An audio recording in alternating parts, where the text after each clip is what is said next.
안녕하세요. 저는 갓 30대에 접어든 직장인 여성입니다. 외국 생활을 오래 하다가 정리하고 한국에 들어온 지 이제 1년이 좀 넘어가는 것 같네요. 그동안 오랜만에 고국으로 돌아와 새로운 직장이며 환경에 적응하느라 정신이 없었는데 이런 생활에도 차츰 적응이 되어가고 있습니다. 제가 수년간의 외국 생활을 정리하고 한국으로 들어오는 데에는 다양한 이유가 있겠지만 그 중에서도 가장 큰 이유를 차지하는 건 아무래도 가족에 대한 부분 때문인 것 같습니다. 제가 자라는 동안 저희 친어머니와 거의 함께 시간을 보내지 못했거든요. 한때는 정말 남처럼 대면대면하게 지냈던 시절도 있었습니다. 집안마다 가정사라는 게 제각각이라고는 하지만 이 정도로 낳아준 어머니와 거리를 가지고 살았는데 제 마음속에 어떻게 응어리가 지지 않을 수가 있었겠습니까? 여러분께서도 다양한 간의 사정이 있으시겠지만 아무래도 아무리 가족이라 하더라도 서로 교류가 거의 없다시피 하고 뜸하면 서먹하고 어색해질 수밖에 없잖아요. 저라고 크게 다르지 않았습니다. 그저 제가 모르는 곳에서 엄마 인생 잘 살고 계시려니 생각했죠. 그러나 그 충격적인 광경을 목도하게 되었으니 저로서도 타격이 만만치 않았습니다. 내가 그래도 그쪽 어머니하고 같이 사는 사람인데 이렇게까지 독하게 굴 필요가 있습니까? 이 인간이 아직도 정신을 못 차리고 감히 어디서 남의 어머니를 들먹이고 있어. 지금 당신이 왜 이런 꼴 당하는지 정말 모르겠어? 뻔뻔한 것도 정도가 있지. 사람을 그따위로 대해놓고 아무 일 없이 넘어갈 수 있을 줄 알았어? 저는 정말로 제 친어머니의 새로운 가족들 앞에서 절대로 모습을 드러내지 않을 생각이었어요.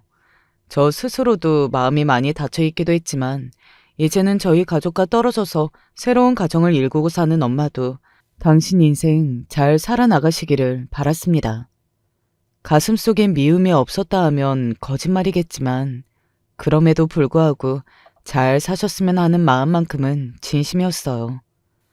그렇기에 분노는 더더욱 걷잡을 수 없이 커져나갈 수밖에 없었죠. 여러분께 앞서 말씀드린 것에서 쉽게 짐작할 수 있겠지만 제 가정사가 그렇게 순탄한 편은 아니었어요. 그래도 학교 들어가기 전 아주 어릴 적에는 저희 집도 단란했던 시절이 있었습니다. 기억에 많이 남아있지는 않지만 엄마 아빠 사이도 좋았고 집에서 큰 소리 날 일도 없었고요. 저는 엄마 아빠의 외동딸로 자라면서 두 분 중 그 누구를 우선적으로 선택할 수 없을 정도로 두 분 모두를 진심으로 사랑했고 엄마 아빠랑 같이 오래오래 행복하게 지내고 싶었어요. 그러던 가정의 비극이 시작되었던 건 바로 엄마의 친정 문제 때문이었습니다. 여보, 그래도 핏줄인데 그 돈 못 갚으면 정말 감옥 갈지도 모른다고 하는데 어떻게 누나가 돼서 그걸 모른 척하고 볼 수만 있겠어. 그러니까 제발. 당신 이런 식으로 핑계대면서 친정에 해준 게 벌써 얼마나 되는 줄이나 알아? 내가 그래도 당신 가족이라고 외면할 수만은 없어서 지금껏 불만이 많았어도 참고 넘어갔지만 그렇다고 매번 사고치고 당신한테 손 내미는데 이쯤 했으면 당신도 포기를 좀 해야지. 언제까지 당신 집안 뒤치다꺼리 할 건데. 네, 친정 부모님이나 하나 있다는 남동생이나 솔직히 엄마 인생에 그다지 도움되는 부류의 인간들은 아니었습니다. 제가 초등학교 입학하고 다는 아니어도 엄마 아빠 사이에 갈등이 생겼다는 것에 알아챌 수 있을 눈치 정도는 되었을 때 시작되었던 갈등이었어요. 저희 친엄마는 좋게 말하면 상냥하고 정이 많은 사람이었고 솔직히 제가 느낀 그대로를 말하자면 우유부단하고 맺고 끊는 것이 정확하지 못한 사람이었습니다. 그런 사람에게 다른 사람도 아니고 핏줄과 관련된 문제였으니 더더욱 문제를 단호하고 깔끔하게 해결하지 못했던 모양이에요. 이건 제가 그 두 분이 갈등을 끝내 해결하지 못하고 이혼하여 남남이 된 지 한참 후에 저희 친할머니와 고모를 통해서 대강의 전말을 전해 듣게 되었습니다.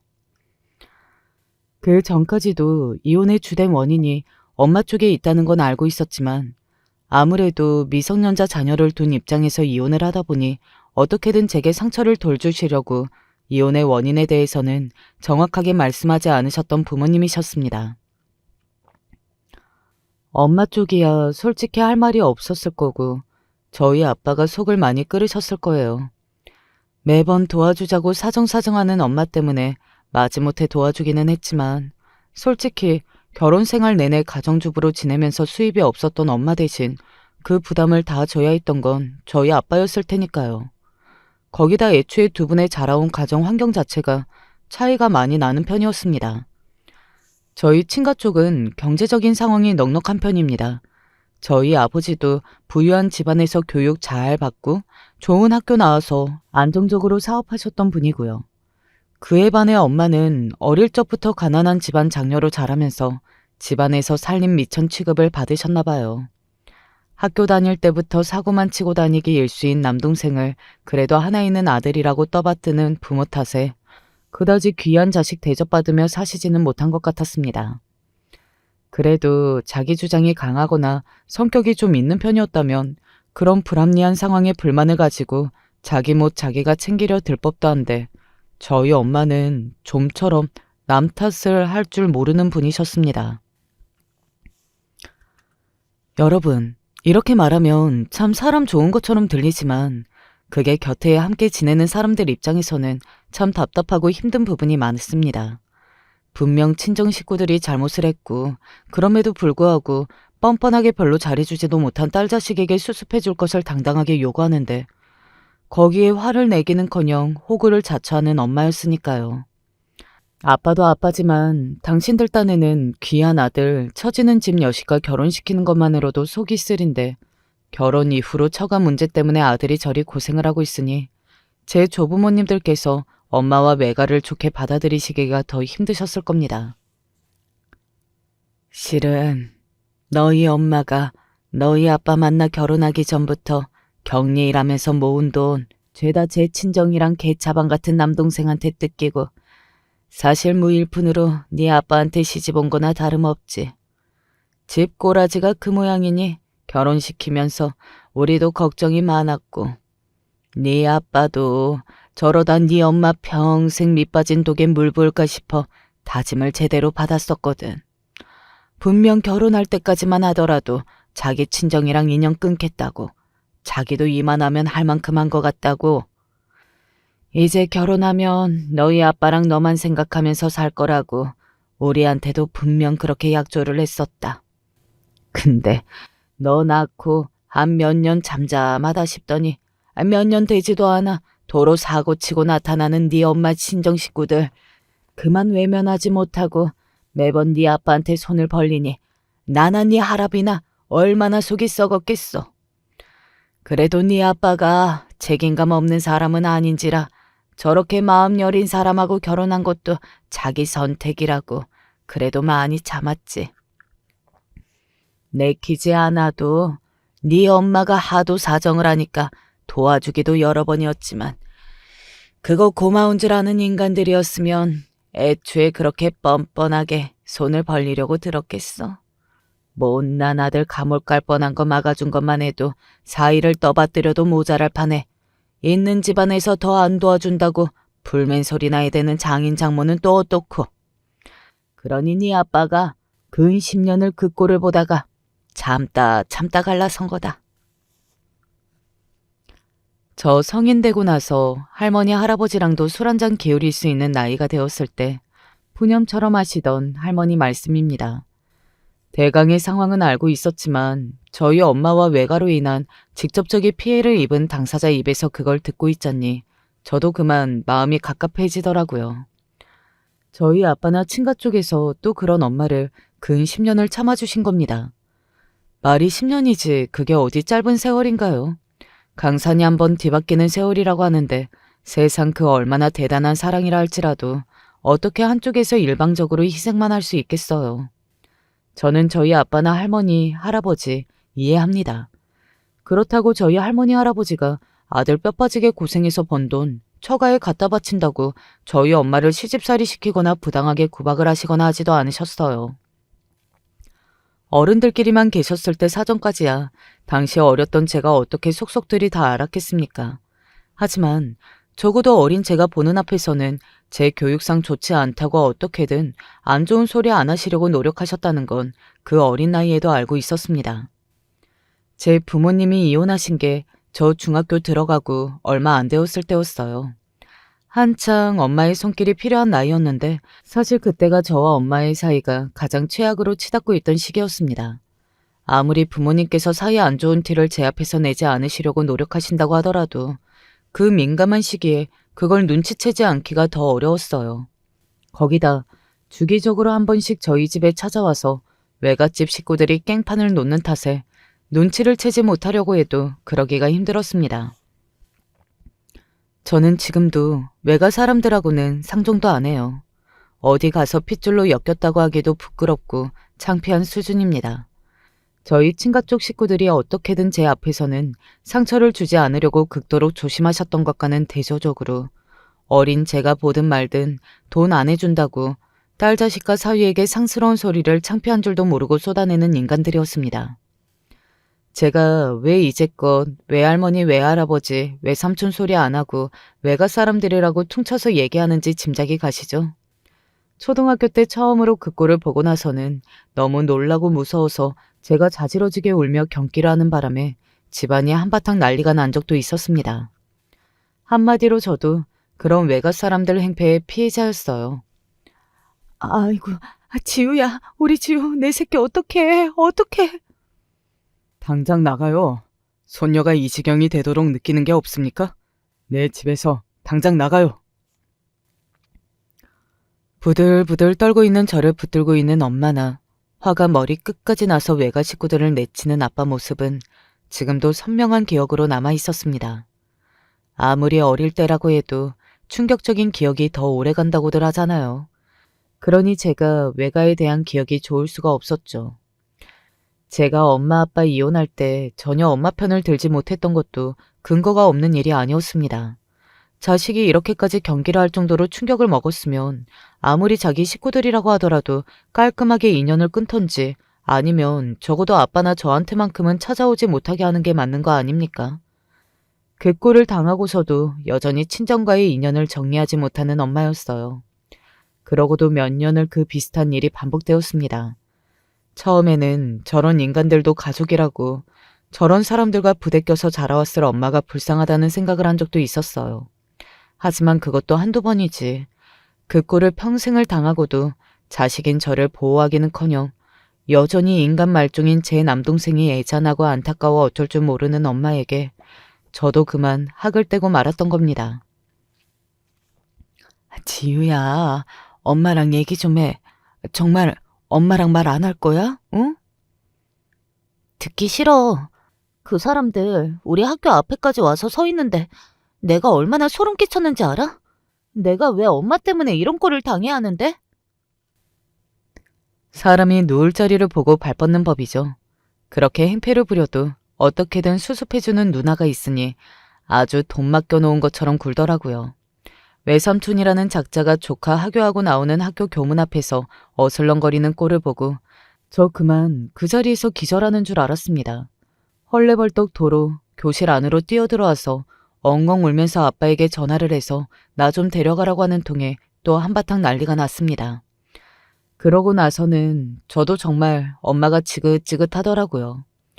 보통 엄마들은 아무리 세상에 다른 중요한 사람이 있다고 하더라도 자식이 1순위인 거 아닙니까? 아무리 생각해도 엄마에게 1순위는 유일한 딸인 제가 아닌 것 같았어요. 이렇게까지 말하면 너무 지나친 비약이라고 생각하실지도 모르겠지만 여러분, 그때 제가 고작 10대 중반의 나이였습니다. 한창 사춘기인데다가 부모님 사이가 벌어지는 것이 나날이 눈에 보이고 거기다 평생 마주치고 싶지도 않은 인간들이 주변을 맴도는 상황이었어요. 저도 평정을 유지하면서 엄마를 대하기가 너무나 힘이 들었습니다. 그리고 솔직히 엄마가 자기 식구들 안타깝다고 도와준다고 하는 거 결국은 다 자기가 벌어서 하는 것도 아니고 저희 아빠만 밑빠진 독에 물 부으며 속이 썩어나가고 있었습니다. 그렇게 자기 식구들이 안쓰럽고 안타까우면 결혼해서 가정 이룬 식구들한테 그 책임 전가할 것이 아니라 자기 선에서 해결하는 게 맞는 거 아닙니까? 솔직히 이렇게 말하면 저를 불효자식이라고 생각하실지 모르겠지만 그래도 할 수 없어요. 그때 제 생각으로는 엄마도 믿는 구석이 있어서 발뻗는 사람 중 하나로밖에 보이지 않았으니까요. 단지 그 인간들과의 차이점이 있다면 그 돈 자기들이 직접 먹는 것이 아니라 호구처럼 자기 친정에 갖다 바치는 그 정도 차이였죠. 한마디로 두 분 갈라서실 때는 저는 엄마에 대한 원망이 너무 큰 상태였습니다. 그럼에도 불구하고 두 분 이혼 소식은 충격적이었어요. 언젠가 이런 일이 생길지도 모른다는 짐작은 하고 있었지만 역시 짐작만 하고 있을 때와 그것이 현실로 닥쳤을 때의 기분이란 같을 수가 없더라고요. 한편으로는 엄마에 대한 원망이 더욱 커졌습니다. 저희 아빠가 수년을 그리 엄마를 참아줬는데 이혼하기 직전이라 하더라도 다시는 친정 식구들 도와준다는 핑계로 금전 요구하지 않고 인연 끊는다고 확실하게 선 그었더라면 아마 이혼까지는 가지 않았을 거라고 생각해요. 저희 아빠도 거기까지 가기는 원치 않았으니까 그 세월을 참고 견디셨던 거겠죠. 결국은 끝내 그걸 못했기 때문에 이혼에 이른 거나 마찬가지였습니다. 제 입장에서는 저 징그러운 친정 식구들도 가족이라고 남편과 자식인 제가 아닌 저 인간들을 선택했다고 받아들일 수밖에 없었어요. 당연히 원망이 하늘 높은 줄 모르고 치솟을 수밖에 없었습니다. 지우야, 엄마가 우리 지우 보러 자주 올게? 필요 없어. 나 버리고 나가는 거면서 뭘 보러 온대? 나 엄마 집 나가면 이제 평생 안 볼 거야. 엄마 꼴도 보기 싫어. 지우야. 두 분 별거가 확정되고 엄마가 저희 집을 떠나시는 날까지 엄마에 대한 원망의 말을 쏟아냈습니다. 그게 엄마한테도 상처가 됐겠지만 엄마에게 그렇게 상처를 주는 저 스스로에게도 상처가 되어 돌아왔어요. 그저 서럽고 분하고 엄마에게 버려진 아이가 되었다고 생각하니 너무 창피하고 스스로가 초라하게 느껴졌습니다. 결국 엄마 떠나시는 모습은 끝까지 배웅하지 않았어요. 그것까지 제 눈으로 직접 보고 나면 저희 가정이 깨져버렸다는 걸 받아들이지 않을 수가 없을 것 같았어요. 그렇다고 해서 결과가 달라지는 건 없었겠지만 그럼에도 그것까지 제 눈으로 직접 보고 있진 못하겠더라고요. 아빠도 많이 힘드셨을 겁니다. 어떻게든 상처받은 저를 더 보듬어 주려고 애쓰셨지만 이혼에 이르기까지 가장 마음고생을 심하게 하셨던 게 저희 아빠이실 테니까요. 저도 엄마 떠나고 한동안 식음을 전폐하다시피 해 몰골이 많이 아니었지만 아빠도 며칠간 한꺼번에 몇 년은 늙은 듯 얼굴살이 쭉 내리는 모습을 보니 가슴이 너무나 아팠습니다. 이혼이라는 게 참 그래요. 보통 끝이 좋은 이혼이 드물다고는 하지만 그래도 아빠는 그렇게 노력을 하고 고생을 했는데도 돈 잃고 사람 잃고 이혼을 통해 잃은 게 너무 많으셨습니다. 지유야, 아빠한테는 네가 제일 중요해. 아빠가 지유한테 이런 상처를 줘서 정말 미안해. 그래도 엄마 빈자리까지 아빠가 정말 많이 노력할게. 지유, 더는 실망하지 않도록 아빠가 더 많이 노력할 테니까 아빠랑 밥 좀 먹으면 안 될까? 당신께서도 영 드시지 못해 까칠해진 얼굴로 어떻게든 저를 밥 한 숟갈이라도 먹어보려는 부성애가 눈물겨웠습니다. 할머니, 할아버지나 고모네에서 그런 저희 남겨진 두 식구를 많이 도와주시기도 하셨지만 결국 이 시련을, 이 아픔을 극복하고 일어나는 것은 아빠와 저희 두 사람의 몫이었어요. 그런 만큼 서로에게 더욱 의지할 수밖에 없었습니다. 아빠는 제게 약속하신 대로 엄마의 부재를 느끼지 못하게 하려 정말이지 최선을 다하셨고 저도 그런 아빠의 마음의 짐을 조금이라도 덜어줄 수 있는 의젓하고 착한 딸이 되고 싶었습니다. 그렇게 세 사람의 온기로 가득 들어찼던 저희 집에는 아빠와 저 두 사람만이 서로의 유일한 가족으로 남게 되었죠. 이혼해서 나가신 뒤로 엄마가 제게 몇 번 연락을 하신 적이 있기는 합니다. 여전히 엄마에 대한 화가 풀리지 않은 저였지만 그럼에도 불구하고 막상 정말로 엄마가 떠나자 이대로 엄마와의 인연이 끊기는 건가 두려운 마음도 있었습니다. 저희 아빠는 부부 사이가 끝났다고 해서 모녀 사이인 저희 관계를 일부러 갈라놓으려 하시지는 않았어요. 그저 담담하게 제게 이리 말씀하신 분이셨습니다. 아빠랑 엄마가 갈라선 건 아빠 엄마 두 사람 문제지. 그렇다고 해서 엄마가 우리 지우 낳아준 사람이 아니게 되는 건 아니야. 네가 그러고 싶지 않다고 하면 억지로 만나게 할 생각은 없지만 혹여나 아빠 눈치가 보여서 엄마 만나고 싶은데도 일부러 참지는 않았으면 좋겠어. 그건 우리 딸이 하고 싶은 대로 결정할 문제니까. 별로 좋게 헤어지지도 않은 전 부인과 딸이 지속적으로 교류하는 게 썩 내키지만은 않으셨을 텐데 그건 역시 딸인 저를 최우선으로 생각해 주셔서 해주신 말씀이셨겠죠. 솔직히 엄마에 대한 원망이 컸다고 해서 엄마에 대한 사랑이 모두 소진된 것은 아니었기 때문에 미워하는 동시에 어쩔 수 없이 엄마가 그리운 마음이 있었으니까요. 아직 어린 제게 엄마의 빈자리는 클 수밖에 없었습니다. 하지만 엄마 얘기를 아빠 앞에서 꺼내면 아빠에게 또 다른 상처를 주는 일이 될까봐 아빠 눈치를 안 볼 수가 없더라고요. 그걸 아시니까 하신 말씀이겠죠. 제게 그렇게 말씀해 주시는 아빠에게 참 감사하고 또 죄송했습니다. 그렇게 이혼하고 엄마를 처음으로 만나게 되었어요. 벌써 엄마가 집을 나간 지 몇 달이 흐른 후였습니다. 새로 구하셨다는 거처는 방 한 칸짜리 오피스텔이었어요. 결혼할 때 혼수라고 거의 아무것도 들고 오지 않는 엄마였기에 법대로 하자며 위자료나 재산 분할 비율이 크지는 않았을 겁니다. 거기다 그동안 아빠가 엄마 친정에 해다 준 돈이 얼마인데요.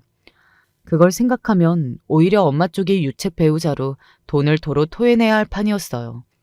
하지만 저희 아빠도 그렇게 인정머리 없는 분이 못 되시거든요. 들을 것도 없이 새로 마련한 거처도 아빠 도움이 아니었으면 구하기 어려웠다는 걸 굳이 설명하지 않아도 짐작할 수 있었습니다. 집 상태가 그리 나쁘지는 않았지만 그래도 세 식구가 지내던 저희 집에 비하면 초라해 보일 수밖에 없었습니다. 그 공간에 엄마 한 사람 물건만 덩그러니 놓여있는 걸 보자니 정말로 내 부모님이 이혼하셨다는 게 실감이 확실하게 들더군요. 몇 달 만에 얼굴을 보아 서먹해진 모녀 사이에 그리 많은 말이 오가지는 않았습니다. 벌써부터 따로 지내는 가족 간의 대면대면함이 느껴졌어요. 분명 내가 짧은 평생을 보아온 엄마인데도 그날은 참 어렵고 멀게만 느껴지더라고요. 처음 엄마 집 다녀온 이후로 엄마와의 만남을 피했던 건 역시 그런 거리감을 실감하게 하는 것이 힘들어서였을 겁니다. 그러고는 짧은 전화통화나 문자 메시지 등만 드물게 주고받다가 그것도 점점 간격이 길어졌습니다. 엄마는 홀로서기 한 이후로 이제 당신 생활을 당신 스스로 책임져야 하니 그분 나름대로 바쁘셨을 것이고 저 역시 서서히 엄마에게서 정을 떼며 학교 생활하고 아빠와 둘이 지내는 생활에 적응하느라 바빴으니까요. 아무리 피로 이어진 부모 자식 간이라 하더라도 이렇듯 몸이 멀어지니 마음의 거리까지 벌어지는 것 같았습니다. 그래도 생일 때만큼은 꼭 먼저 전화를 주시는 엄마셨어요. 지유야, 생일 축하해. 엄마가 우리 지유 미역국이라도 끓여줘야 하는데 지유 옆에 있어주지 못해서 엄마가 미안해. 그렇게 말씀하시는 엄마 목소리를 들을 때면 창피하게 자꾸 눈물이 날 것만 같았습니다. 이렇게 이혼하고 나가서 나한테 미안해할 것 같으면 처음부터 그럴 일을 만들지 말지 하는 원망이 다시금 새롭게 불쑥 올라오곤 했어요. 아빠가 최선을 다해 저를 키워주시기는 하셨지만 그럼에도 엄마에게서 자라는 아이들에 비해 부족함이 아예 없었다고 하면 거짓말일 거예요. 특히나 감수성이 예민한 사춘기 소녀에게서는 말이죠. 혹여나 가뜩이나 남자 혼자 사춘기 딸 키운다고 그것만으로도 제게 미안하게 생각하시는 아빠를 상처받게 할까봐 그런 얘기는 꺼낼 수조차 없었습니다. 그 반작용으로 엄마에 대한 원망은 풀릴 줄은 모르고 굳어져만 갔죠. 그러다 엄마와 완전히 연락이 끊기게 된 계기는 바로 엄마의 재혼 때문이었습니다.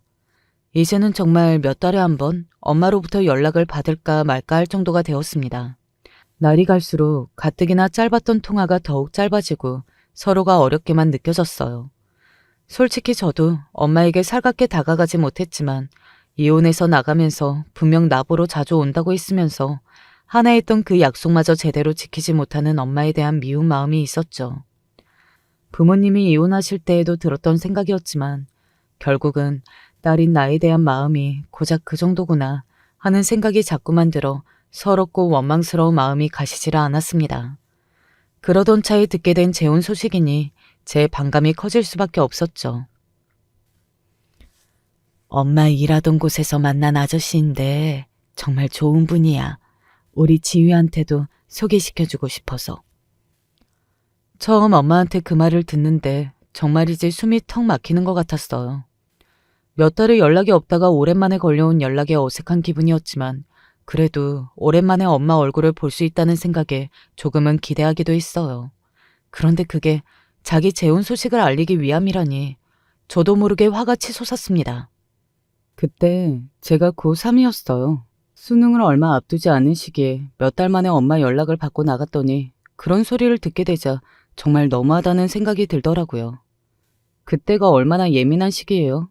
어떤 친구들 집에서는 부모님들이 수험생 눈치만 보면서 다들 숨죽은 듯 찍소리도 못하고 산다고 하던데 그 정도까지는 아니라 하더라도 자식에게 얼마나 관심이 없으면 그런 중요한 시기에 자식 마음을 이렇게 동요하게 만들 소식을 전하는지, 엄마가 정말 엄마로서 내 생각을 조금이라도 하고 있는 건지, 더는 엄마에게 실망할 만한 일이 남아있을 거라고 생각하지 않았는데 엄마의 재혼 소식 자체가 제게는 너무 이기적으로 느껴졌습니다. 거기다 이혼하고 몇 년이 지나도록 저희 아빠는 제게만 집중하고 계셨어요. 결혼 이야기는커녕 제가 농담처럼 아빠도 애인 좀 만들라는 우스갯소리를 할 정도였습니다. 물론 어른들 사정을 다 알 수는 없으니 저희 아빠가 제게는 티내지 않고 다른 분을 만나고 계셨을지는 알 수 없었죠. 하지만 적어도 제가 전혀 그런 낌새를 채지 못했으니 저를 배려하고 계신 것만큼은 틀림없었습니다. 아무리 이혼했다고는 하나 전 남편이자 아이 아빠는 이렇게 최선을 다해서 자기 자식을 돌보고 있는데 그런 엄마와 아빠를 비교하지 않으려 해도 비교하지 않을 수가 없었습니다. 저도 모르게 그 사람 많은 카페 안에서 엄마에게 있는 대로 성질을 부렸어요. 몇 달 만에 얼굴 보자고 불러내더니 할 말이 고작 그거야? 나 오늘 학원 가는 것까지 빠지고 일부러 시간 맞춰서 나왔는데 고작 이런 얘기 들을 줄 알았으면 나 여기 나오지도 않았어. 엄마는 어쩜 그렇게 엄마 생각밖에 안 해? 그렇게 나랑 아빠가 힘들게 만들어 놓고 또 결혼할 생각이 들어? 엄마 말대로 그렇게 좋은 사람이면 그 좋은 사람 나나 아빠처럼 고생시키려고 결혼하겠다는 거야 지금? 어떻게 내 생각을 이렇게 손톱만큼도 안 할 수가 있어? 지우야, 지우야. 그러고는 그만 그 자리에서 뛰쳐나왔어요. 엄마 아빠 이혼하시고 나서 울 만큼 울었다고 생각했는데 도무지 감정이 주체되지 않을 정도였습니다. 그날 두 눈이 퉁퉁 붓도록 울어서 시뻘개진 제 눈을 보고 아빠도 엄마의 재혼 소식을 알게 되었습니다. 착잡해하는 아빠 표정을 보자 다시금 엄마에 대한 분노가 치솟았어요. 저랑 아빠하고 같이 살면서 친정 식구들 문제로 그렇게 가족들을 힘들게 해놓고 어떻게 또 결혼하겠다는 소리를 할 수가 있는지 도무지 엄마를 이해할 수가 없었습니다. 그렇게 새 가정 꾸릴 생각을 했으면 그러기 전에 저희한테 잘했으면 될 일이잖아요.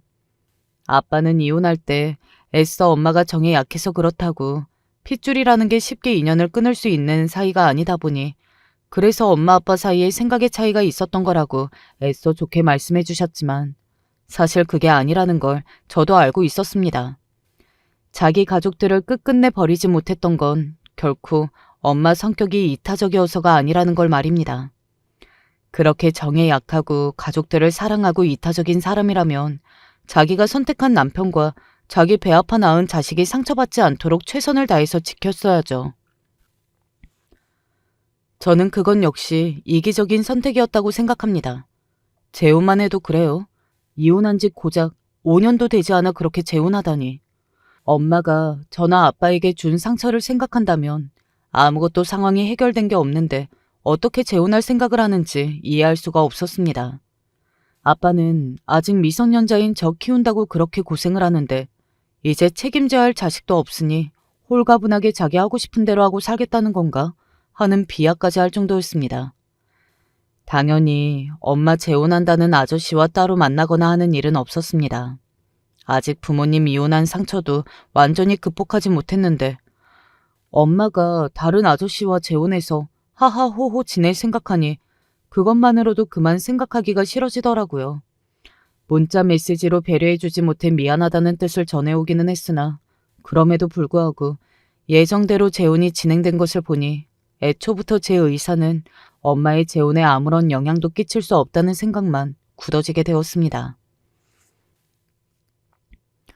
그러고 몇 달 되지 않아 저는 대학생이 되었고 사업 문제로 해외에 장기 체류하게 된 아빠의 권유로 미국으로 유학을 떠나게 되면서 완전히 엄마와 연락이 끊어지게 되었죠. 당시에도 엄마와 전혀 연락이 오가지 않았습니다. 그래도 이제 나가면 정확히 언제 들어오게 될지도 모르는데 한 번은 엄마 얼굴을 보고 가야 하나 정말 고민을 많이 했지만 이제 다른 사람과 가정이 이뤄서 행복하게 살고 있을 엄마 모습을 굳이 제 눈으로 확인하고 싶지가 않았어요. 솔직히 두려운 마음이 커서 더 그랬던 것 같습니다. 제가 없어도 엄마가 충분히 행복하게 지낸다는 걸 제 눈으로 확인하게 되면 제 스스로의 존재가 너무 작고 초라하게 느껴질 것 같았습니다. 그렇게 저는 아빠와 함께 미국으로 떠났어요. 어차피 제가 하고 싶었던 일이나 전공이 유학을 하면 장기적으로 더 비전이 있었기에 계획된 일이 좀 앞당겨졌다고 생각하면 그만이었습니다. 한창 예민할 사춘기 때 제 나름대로 가정사 때문에 마음을 다친 부분이 컸기 때문에 저 역시 새로운 환경에서 제 가정 상황을 잘 알지 못하는 사람들과 부대끼다 보면 이런 속 시끄러운 생각들에서 조금은 자유로워질 수 있지 않을까 기대하기도 했고요. 결과적으로 언어적인 부분이나 학업이나 워낙 신경 써야 할 부분이 머리가 터지도록 많았기 때문에 다른 데 신경 쓸 겨를이 없어 정신건강에 도움이 됐기는 했습니다. 사춘기 시절 다소 의기소침하던 성격도 미국에서 공부를 하고 또 직장을 잡아 일을 하게 되면서 많이 긍정적이고 여유롭게 바뀌게 되었고요. 그 사이에 저희 아빠도 미국에서 만난 교포 여성분과 재혼을 하게 되셨습니다. 새어머니는 좋은 분이셨어요. 아무래도 거의 평생을 미국에서 생활하셨던 분이셨기 때문에 사고방식이 열려 있기도 하셨고요. 재혼해서 얻은 자식인 제 존재가 불편하게 느껴질 수도 있음에도 불구하고 굳이 엄마 대접을 받으려 들지 않고 꼭 이모나 나이 차이 많이 나는 언니처럼 편안하고 친근하게 대해주셨습니다. 처음에 아빠 재혼하고 싶다는 말씀을 처음 하셨을 때 다소 걱정했던 것과는 달리 이렇게 지내는 것도 생각보다 괜찮은 일이라고 느끼게 됐었죠. 무엇보다 이혼하고 10년 넘게 저 하나만 바라보시며 고생하셨던 아빠가 새어머니와 행복하게 지내시는 모습에 저도 마음이 놓였습니다. 이제 저도 사춘기 시절 그 예민하고 상처받기 쉽던 어린 여자아이가 아니었어요. 물론 제가 엄마와 아빠의 존재가 같을 수는 없으니 더 그렇기도 했겠지만 진심으로 아빠가 새어머니와 행복한 결혼 생활을 하시기를 바라고 또 바랐습니다. 그렇게 미국으로 건너가고 8년의 세월이 순식간에 지나갔습니다. 아빠는 여전히 사업가로서 승승장구하고 계셨고 새어머니 역시 당당하게 본인 경력을 쌓고 계셨던 커리우먼이셨어요. 새어머니가 전 남편과의 사이에서 얻은 저보다 1살 위의 언니와도 친구처럼 잘 지냈습니다. 아빠와는 사업 때문에 지인 관계로 지냈던 약혼자와도 수년간 안정적인 만남을 이어나가고 있었습니다. 한국에서의 불안정했던 때와는 달리 좋은 사람들과 함께 시간을 보내면서 저도 심적인 여유를 많이 얻었습니다. 그렇게 새로운 가족들과 사이 좋게 지내면서 가끔씩 엄마를 떠올리기도 했어요. 내가 그때는 너무 어려서 엄마의 재혼에 지나치게 민감했던 것이 아닐까. 그럼에도 불구하고 여전히 자식된 입장에서 그때 엄마의 행동이 완전히 이해가 가지는 않았지만 그래도 이렇게 인연을 끊다시피 하지는 않을 수 있지 않았을까 하는 생각도 들었습니다. 그래도 엄마와 함께 사는 사람인데 재혼한 분 얼굴 한번 보지 않은 건 너무한 일이었나 하는 생각도 들었고요. 엄마와는 이혼 후로 마음의 거리가 있었으니 새아버지라는 단어가 쉽게 나오지는 않았으나 지금 아빠와 재혼한 새어머니만큼은 각별하게 지내지는 못하더라도 멀리서나마 엄마와 잘 사시기를 바랄 수 있는 관계 정도는 될 수 있지 않았을까 하는 생각도 들었죠. 엄마와 따로 연락을 주고받지는 않았지만 그래도 1년에 딱 한 번, 제 생일 때는 생일 축하 카드가 고국으로부터 날아오곤 했습니다. 제가 따로 연락을 하진 않았으니 보나마나 아빠가 저희 식구가 미국에서 지내고 있음을 알려준 거였겠죠. 매일 생일 축하 메시지는 동일했습니다. 지우야, 생일을 축하한다. 언제나 너를 사랑해, 엄마가. 처음 그 카드를 받았을 때는 고작 이 카드 한 장으로 죄책감을 덜어보려는 건가 하는 비뚤어진 생각이 들기는 했지만 그것도 한 장 한 장 쌓여가니 이렇게나마 엄마가 나를 아주 잊지는 않았구나 하는 생각에 조금은 위안이 되더라고요. 당시 제가 근무하던 회사의 한국 지부에 발령 신청을 하고 또 귀국해서 엄마를 찾아뵐 결심을 하게 된 건 역시 그 카드의 영향이 컸습니다. 엄마와 딸 사이라고 해서 다른 모녀지간처럼 애틋하고 돈독하게까지는 지내지는 못하겠지만 그래도 엄마 역시 아빠처럼 재혼하신 분과 행복하게 잘 지내시길 바랐어요. 어찌되었든 자식인 제가 부재한 8년여 세월 동안 엄마 곁에 지켜준 가족은 재혼하신 분일 테니 그 두 사람이 정겹게 잘 지내는 모습을 먼 발치에서나마 제 두 눈으로 확인할 수 있다면 저 역시 가슴에 맺힌 응어리를 품고 진심으로 엄마를 축복해 줄 수 있을 것 같았습니다. 그렇게 8년 만에 한국에 귀국해 따로 연락도 하지 않고 지내시는 곳을 찾아가게 되었어요. 엄마가 지내는 집은 한적한 곳의 단독주택이었는데 아빠와 세 식구가 함께 살던 집만은 못했지만 그래도 겉보기에 나쁘지 않아 경제적으로 어렵게 지내는 건 아닌가 보다 싶어 안도의 한숨을 내쉬었습니다. 외가 사람들이 개가천선할 유형의 인간들이 못 되니 엄마가 친정 식구들에게 시달리는 일도 여전할 텐데 우리가 그랬던 것처럼 이제는 엄마와 재혼하신 분이 시달리는 건 아닐까 순간 걱정스러운 마음도 들더라고요. 그때였습니다. 갑자기 엄마 집 대문이 벌컥 열리더니 웬 인상 사나운 중년의 남자가 우악스럽게 자기 반토막밖에 안 되는 여자의 손목을 끌어다 길바닥에 내팽개쳤어요. 이년이 아직도 정신을 못 차리고 내가 네 동생 새끼 우리 회사 근처에 나타나면 너 반 죽여놓을 거라고 했어 안 했어? 여보 잘못했어요. 잘못한 걸 알긴 알아? 그걸 알면서 남편 속을 이렇게 뒤집어놔? 너 내가 그렇게 우스워? 아니에요 여보. 정말로 돈 안 해줬어. 나 그럴 돈도 없는 거 알잖아요. 생활비도 당신한테 받아 쓰고 가계부 검사도 매일 받는데 내가 그럴 돈이 어디 있겠어요. 제발 믿어주세요. 네? 네가 나 몰래 뒷주머니를 찼을지 어쩔지 내가 어떻게 알아? 으이그 이 멍청한 여편네야. 네가 그렇게밖에 못 사니까 네 자식 새끼한테도 버림받은 거야. 오죽했으면 네 딸년이 어미 버리고 미국까지 날랐을까? 여보, 내가 우리 지우 얘기만큼은 그렇게 하지 말아달라고 했잖아요. 이게 어디다 말듣고요? 그렇게 살기가 흉흉한 남자가 딸 자식 욕하는 남편에게 대드는 여자의 뺨을 후려쳤습니다. 저는 그 충격적이고 폭력적인 광경에 온몸이 얼어붙는 듯 했어요. 소란을 슬쩍 밖을 내다본 이웃들이 혀를 쯧쯧하며 모른 척하는 모습을 보니 저런 일이 한두 번이 아님을 알 수 있었습니다. 제 마누라를 그렇게 사정없이 후려쳐놓고 기세가 등등해서 남자가 악을 썼습니다. 그러게 한국에 자식도 없는 년이 뭐 잘났다고 그렇게 깝치고 다녀? 남편이라는 인간에게 얻어맞은 뺨을 부여지고 땅바닥에 널브러진 여자의 모습이 그렇게 초라해 보일 수가 없었습니다. 제 눈앞에서 그리 모욕까지 당하며 폭행까지 당한 그 초라한 여자가 바로 제 친어머니였습니다. 8년 세월의 나이든 얼굴은 수심이 가득 차 있고 제가 마지막으로 보았을 때보다 몰라볼 정도로 살이 내려 있었어요. 이런 일이 얼마나 빈번했으면 아무도 도와주지 않고 외면하는 상황에서 묵묵히 남자의 폭언을 듣고 있는 엄마의 눈에 체념이 가득했습니다. 저는 순간 피가 거꾸로 솟는 기분이었어요. 저도 모르게 겁도 없이 남자의 앞으로 튀어나갔습니다. 당신 뭐야? 당신이 뭔데 우리 엄마를 이렇게 때려? 네가 뭔데 우리 엄마를 때려? 뭐야 이거? 지유야, 지유야.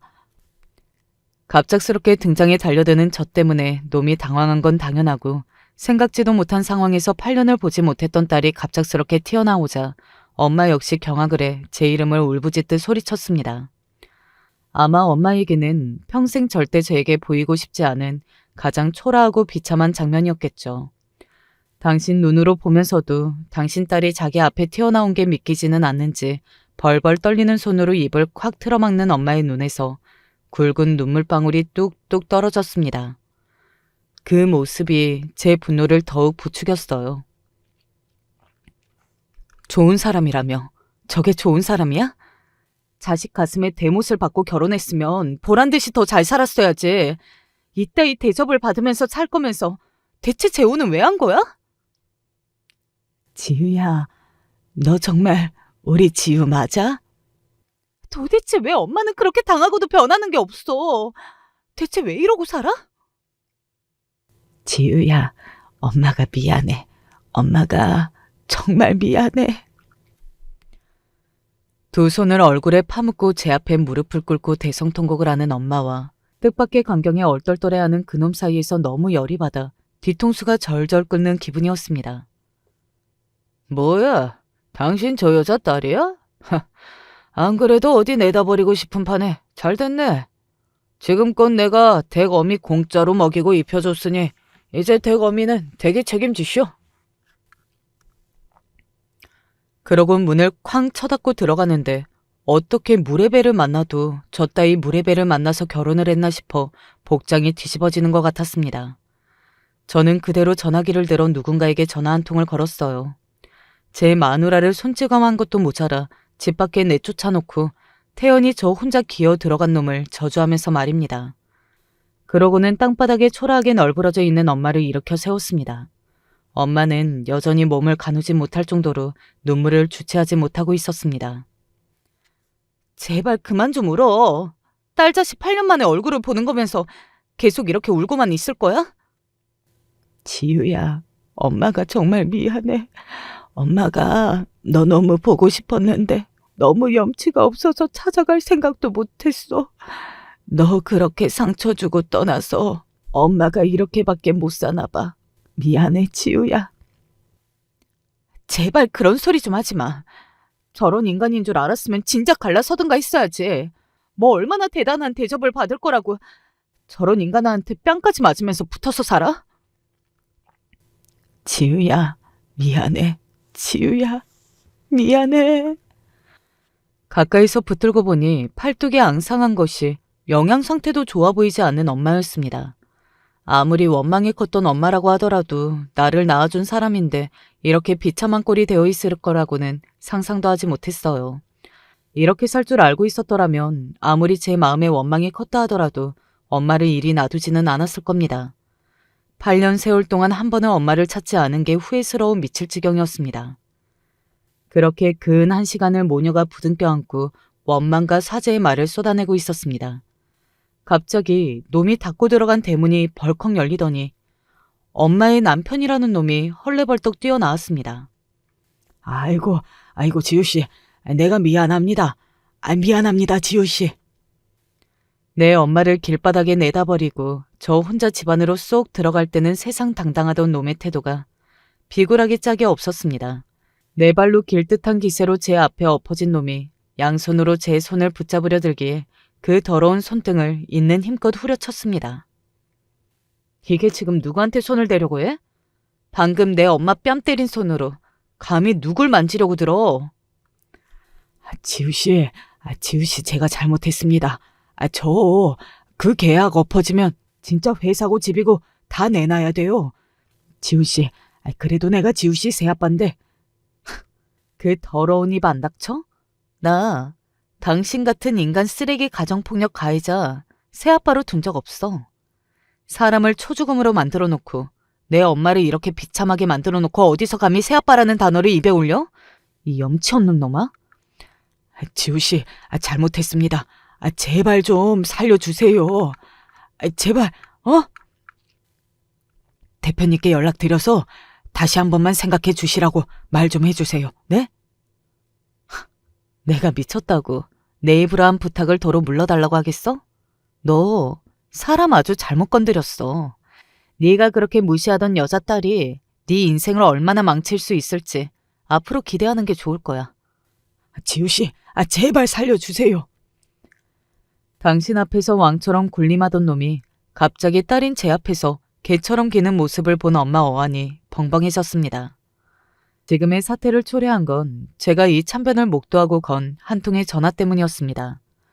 엄마의 재혼 상대에 대해서는 이미 미국에서부터 조사를 다 하고 온 참이었어요. 저희 아빠와의 사업적 인연으로 처음 연을 맺게 된 제 약혼자 역시 미국과 한국을 오가며 사업을 진행하고 있었습니다. 엄마가 재혼한 남자가 대표로 있는 회사의 이름은 처음부터 익숙했어요. 제 약혼자 회사의 여러 하청업체 중 한 군데였으니까요. 자기 어머니랑 재혼하시는 분이 우리 회사 하청을 받고 있었네. 우리 쪽에서는 그리 대단한 규모가 아니었지만 그쪽에서는 꽤 큰 건이라 한국 갔을 때 어떻게든 눈에 들겠다고 애를 많이 쓰시더라고. 우리가 인연은 인연인가 보다. 자기 어머니하고 이렇게 인연이 닿고 있을 줄은 몰랐네. 그러게. 자식이 돼서 그걸 이제 알았네. 내가 참 자기 보기가 창피하다. 서로 사정 모르는 것도 아니면서 뭘 그래. 혹시나 부탁할 거 있으면 나한테 얘기해. 내 선에서 크게 문제될 거 없는 건 티 안 내고 조용히 도울 수 있으니까. 물론 처음부터 이렇게 놈의 회사를 쥐고 흔들 생각으로 미리 조사를 한 건 아니었습니다. 우연찮게 저와도 인연이 있는 곳임을 알았으니 혹여나 엄마가 생활하는 데 불편함이 있다면 약혼자를 통해 티나지 않게 도움을 줄 수 있겠거니 하는 심산이었죠. 제 약혼자 역시 자기가 먼저 마음을 써주기에 고맙게 생각하고 있었습니다. 항상 자기 친정과 돈 문제 때문에 속을 끓었던 엄마였으니 적어도 경제적인 문제 때문에 고생하고 살지는 않으셨으면 하는 바람이었습니다.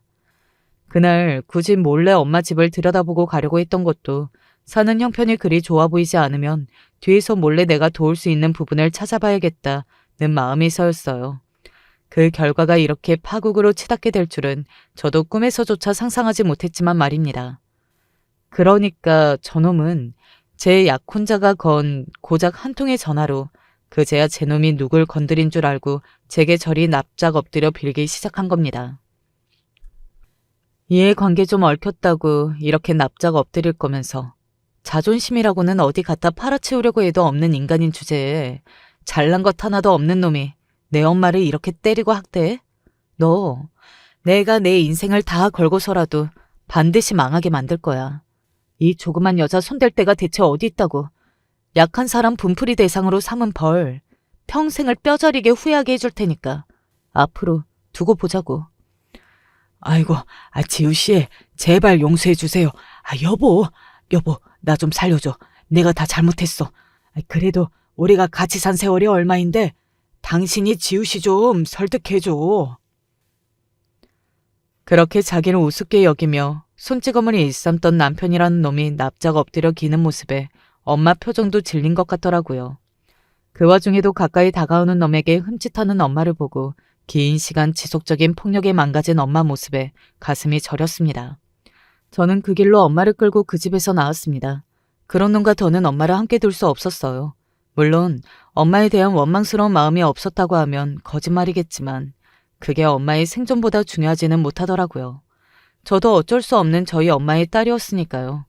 가뜩이나 우유부단한 성미에 오랜 폭력에 노출되어 심신이 온전치 못할 엄마를 다잡았습니다. 엄마, 설마 이 꼴을 당하고서도 그놈이랑 못 갈라서겠다고 할 건 아니지? 나 그때는 정말로 엄마 안 봐? 지우야, 엄마는 무조건 우리 지우가 시키는 대로 할 거야. 이제 절대로 우리 딸 싫어하는 짓은 죽어도 안 해. 엄마 전부 네가 하자는 대로 다 할게. 다행히 제가 무엇을 요구해도 제 뜻에 따르겠다는 엄마의 말이 거짓은 아니었습니다. 엄마의 이혼 소송이 진행되고 놈을 상습 폭행으로 고소해도 전적으로 제 뜻을 따랐죠. 제 약혼자를 통해 그놈 회사를 풍비박산 내는 동안에도 단 한 번도 싫은 소리를 하지 않은 엄마였습니다. 예전 친정 문제를 생각해보면 그 꼴을 당하고도 가엾다는 소리를 달고 살던 엄마였는데 그래도 놈 역성 들지 않는 것만 해도 다행이라는 생각이 들 지경이었습니다. 감히 내 엄마를 손찌검한 놈 회사의 계약은 당연히 엎어졌습니다. 회사 자금 문제 수습하느라 아마 저희 측에서 건 이혼 소송은 신경 쓸 겨를도 없었을 거예요. 자식한테 버림받은 여사라며 그렇게 제 마누라를 괄시해대더니 그 자식에게 제가 저지른 죄를 대로 주고 말로 받은 셈이었습니다. 그래봤자 폭력이나 일삼던 놈 신세 망가지는 것 따윈 조금의 죄책감도 느끼지 않습니다. 그게 벌써 1년 가까이 되어가네요. 그동안 엄마는 심리치료와 재활치료를 병행하며 몸을 정양하고 계십니다. 제가 그날로 엄마를 제 집으로 모셔왔기 때문에 부모님 이혼 이후로 엄마와 가장 긴 시간을 함께하고 있습니다. 그 사이 서로에 대한 원망스러운 마음과 서운함, 미안한 감정과 그리움까지 모두 토해내며 진작 나누었어야 할 이야기를 참 많이도 나누었습니다. 상처받은 지난 세월이 사라지는 것은 아니지만 진작 서로를 피하지만 말고 이런 시간을 가졌더라면 이리 오랫동안 소원하게 지내지 않을 수는 있을까 싶은 생각에 아쉬운 마음도 들어요. 하지만 언제나 그렇듯 현재가 가장 중요한 거겠죠. 저희 모녀의 시기는 이제야 다시금 제대로 흘러가는 기분입니다. 아직 갈 길이 멀지만 그럼에도 예전처럼 무작정 막막한 마음만 들지만은 않아요.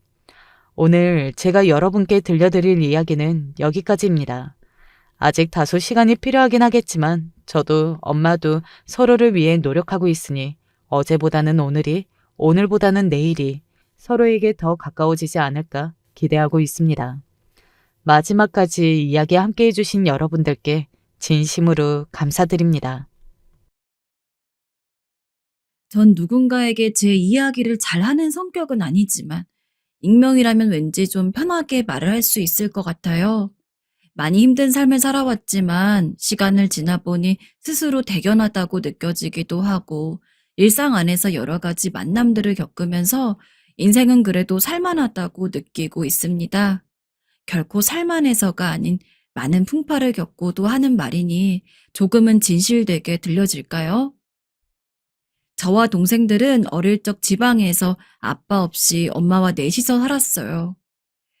엄마는 지병을 갖고 계셨지만 전 그때 맞이이면서도 어렸기 때문에 정확히 얼마나 심각하고 아픈 병인지는 잘 몰랐고요.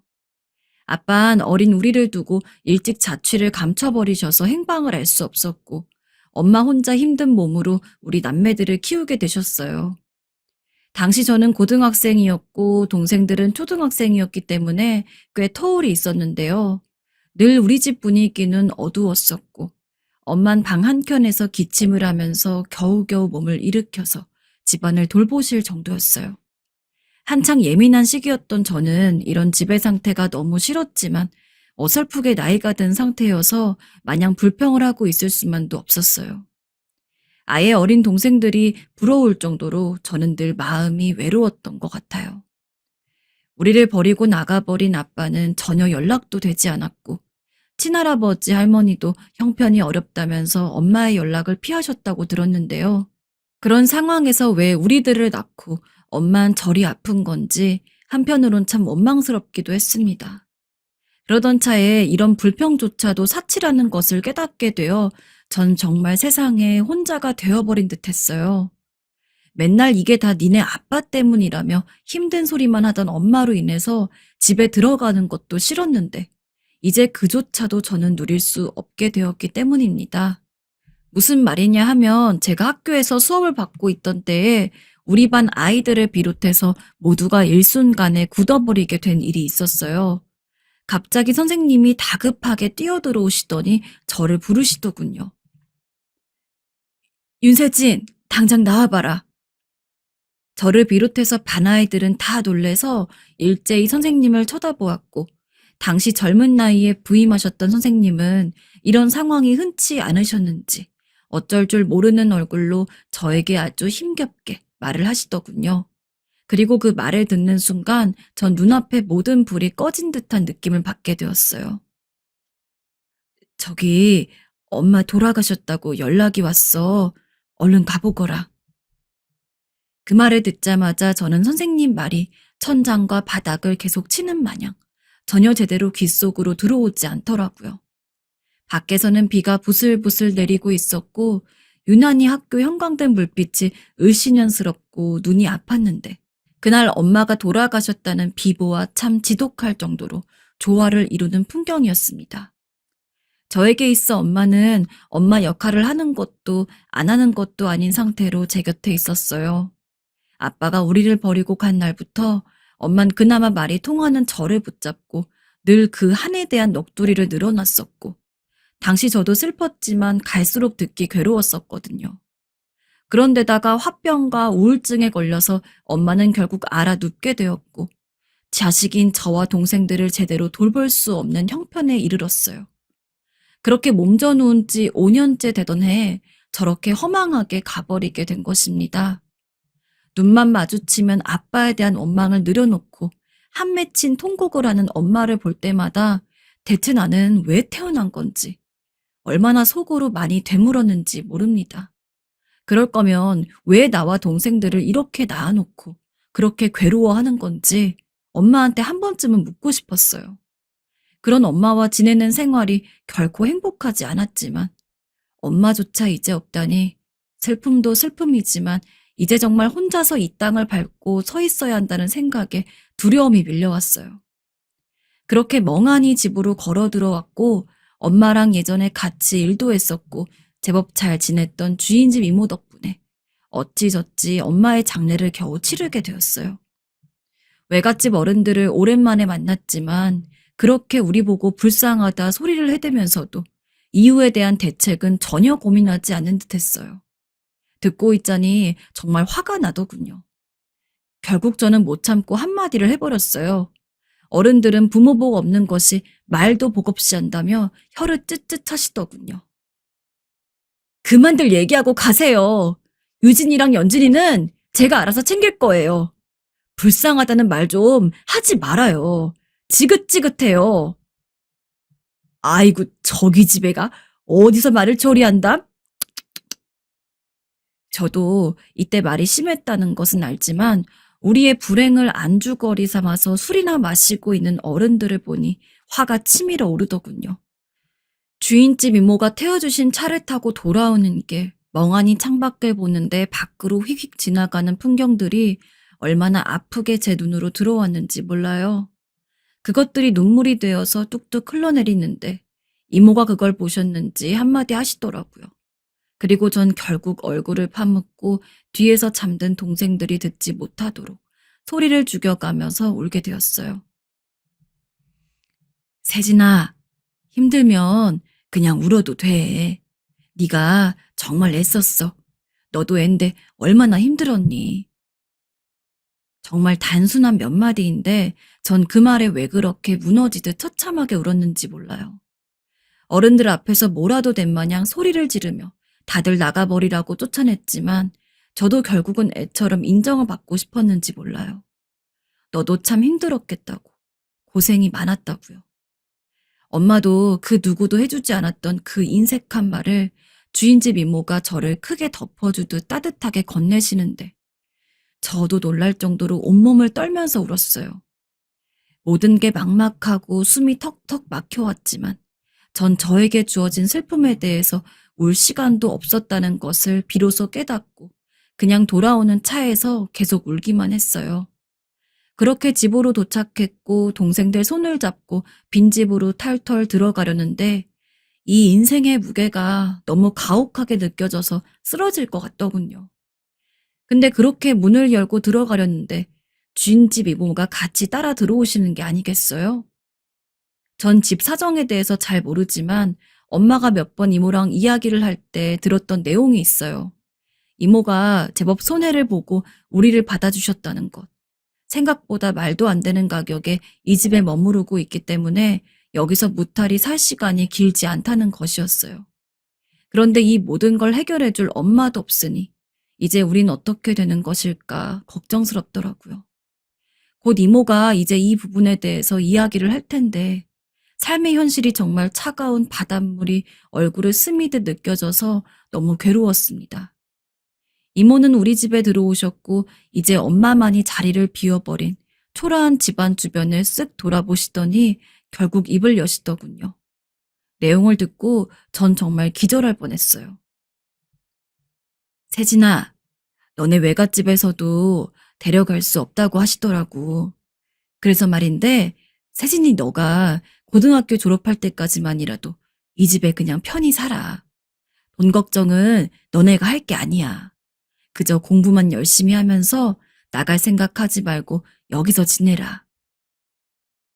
이때 당시 저는 고등학교 1학년이었고, 적어도 졸업을 완전히 하려면 2년 정도는 시간이 있는데, 그동안 아무것도 안 받고 살게 해주신다는 것이었어요. 믿어지지가 않아서 다시 이모를 쳐다봤는데 여전한 얼굴로 계속 말씀하시더라고요. 세진아, 얼른 동생들 재우고 우리 집에 잠깐 가자. 김치랑 이것저것 줄 테니까 냉장고에 얼른 채워넣자. 이때 동생들은 눈을 비비면서 꾸벅꾸벅 졸고 있었어요. 방 안에 누인 뒤 이모를 따라 올라가니 먹거리들을 잔뜩 챙겨주시는 것이 아니겠어요? 그러면서 저보고 잠깐 기다리면서 바로 밥상을 차려주시는 것이었어요. 이모네 식구들도 잠든 시각이었는데도 고요한 주방 안에서 빠르게 뭔가를 만들어내 주시더니 한 상 넉넉하게 채워주시더라고요. 먹을 기운이 없어도 먹어야 해.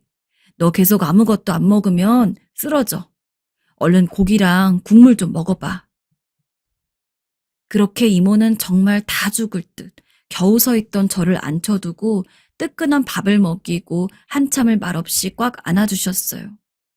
이모네 식구들이 깰까봐 소리내지 못한 채 조용히 흐느꼈지만 정말 오랜만에 배가 부르고 나른하게 피곤함이 몰려오며 졸리더군요. 그대로 전 내려가서 동생들과 함께 잤고 그 다음 날부터 매일매일 조금씩 힘을 내어 억지로 살아가게 되었습니다. 그러는 수밖에 없기도 했고요. 이모는 우리를 불쌍히 여기셔서 그랬는지 이틀에 한 번씩은 우리 집에 내려와서 들여다보시기도 하고 새 반찬을 만들어서 몇 개의 통에다가 가득 담아오시기도 하고 우유와 과자, 빵 등 간식도 꼭 챙겨서 넣어주시더군요. 안 주셔도 되는데 얘가 이렇게 말랐는데 먹어야지. 먹어야 힘이 나는 거야. 부담스러워하지 말고 얼른 한 입 해. 알겠어요. 제가 먹을게요. 부끄럽기도 하고 민망하기도 해. 매번 퉁명스러운 말투를 했지만 이모는 개의치 않았어요. 그러면서도 이러지도 저러지도 못한 채 늘 시무룩하게 서 있던 저에게 용돈도 쥐어주셨어요. 게다가 어쩌다 한 번씩은 집으로 불러서 다 같이 고기를 구워서 먹이기도 하는 등 정말 살뜰하고 정많게 우리 남매들을 챙겨주셨습니다. 많이 먹어라 얘들아. 꼭꼭 씹어 먹어. 체하지 않게. 그렇게 제가 넋놓고 살던 중 그러고 있을 시간이 없다고 정신이 번쩍 뜨이게 해주는 듯한 사건을 겪게 되었어요. 바로 막내 동생 연진이가 학교에서 같은 반 아이들에게 얻어맞고 오게 된 것이었어요. 너 왜 그래? 얼굴이, 연진아. 그게, 아니야, 아무것도. 아무것도 아니긴. 말해봐. 이유는 딱히 별것도 아니었지만 이 상황에 대해서 말들이 오고 가는 와중에 엄마도 없이 홀로 있어야 했던 막내를 생각하니 정말 가슴이 찢어질 것 같았어요. 당장은 주인집 이모가 우리를 돌봐주고 계시지만 이렇게 있으면 안 되겠다는 생각이 들더군요. 전 가장이자 동생들에게 엄마 역할을 해야겠다는 생각이 들었고 잔뜩 기죽어서 눈치만 보던 동생의 표정이 너무 가슴이 아파 반드시 성공하겠다는 다짐을 했어요. 이후 잠잘 시간을 지독하게 아껴가면서 공부를 했고 솔직히 과외나 뭐나 할 형편이 되지 않기 때문에 정말 무식할 정도로 온몸의 감각을 집중했어요. 하다 코피를 흘리기도 하고 길에서 몇 번이나 어지러워 걷다가 멈추고 서 있던 적이 있었지만 전 반드시 잘 돼야 한다고 스스로 얼마나 다짐하고 세뇌했는지 모릅니다. 매번 집에 찾아오는 이모도 이런 모습을 보고 속상해 하시더군요. 친했던 친구들의 따돌림에 충격을 받은 동생은 한동안 말을 하지 않았고, 그게 지역에 소문이 나서 중학교에 갔을 때에도 거의 몇 개월간을 적응하기 힘들어했거든요. 그저 빨리 내가 어른이 되는 수밖에 없다.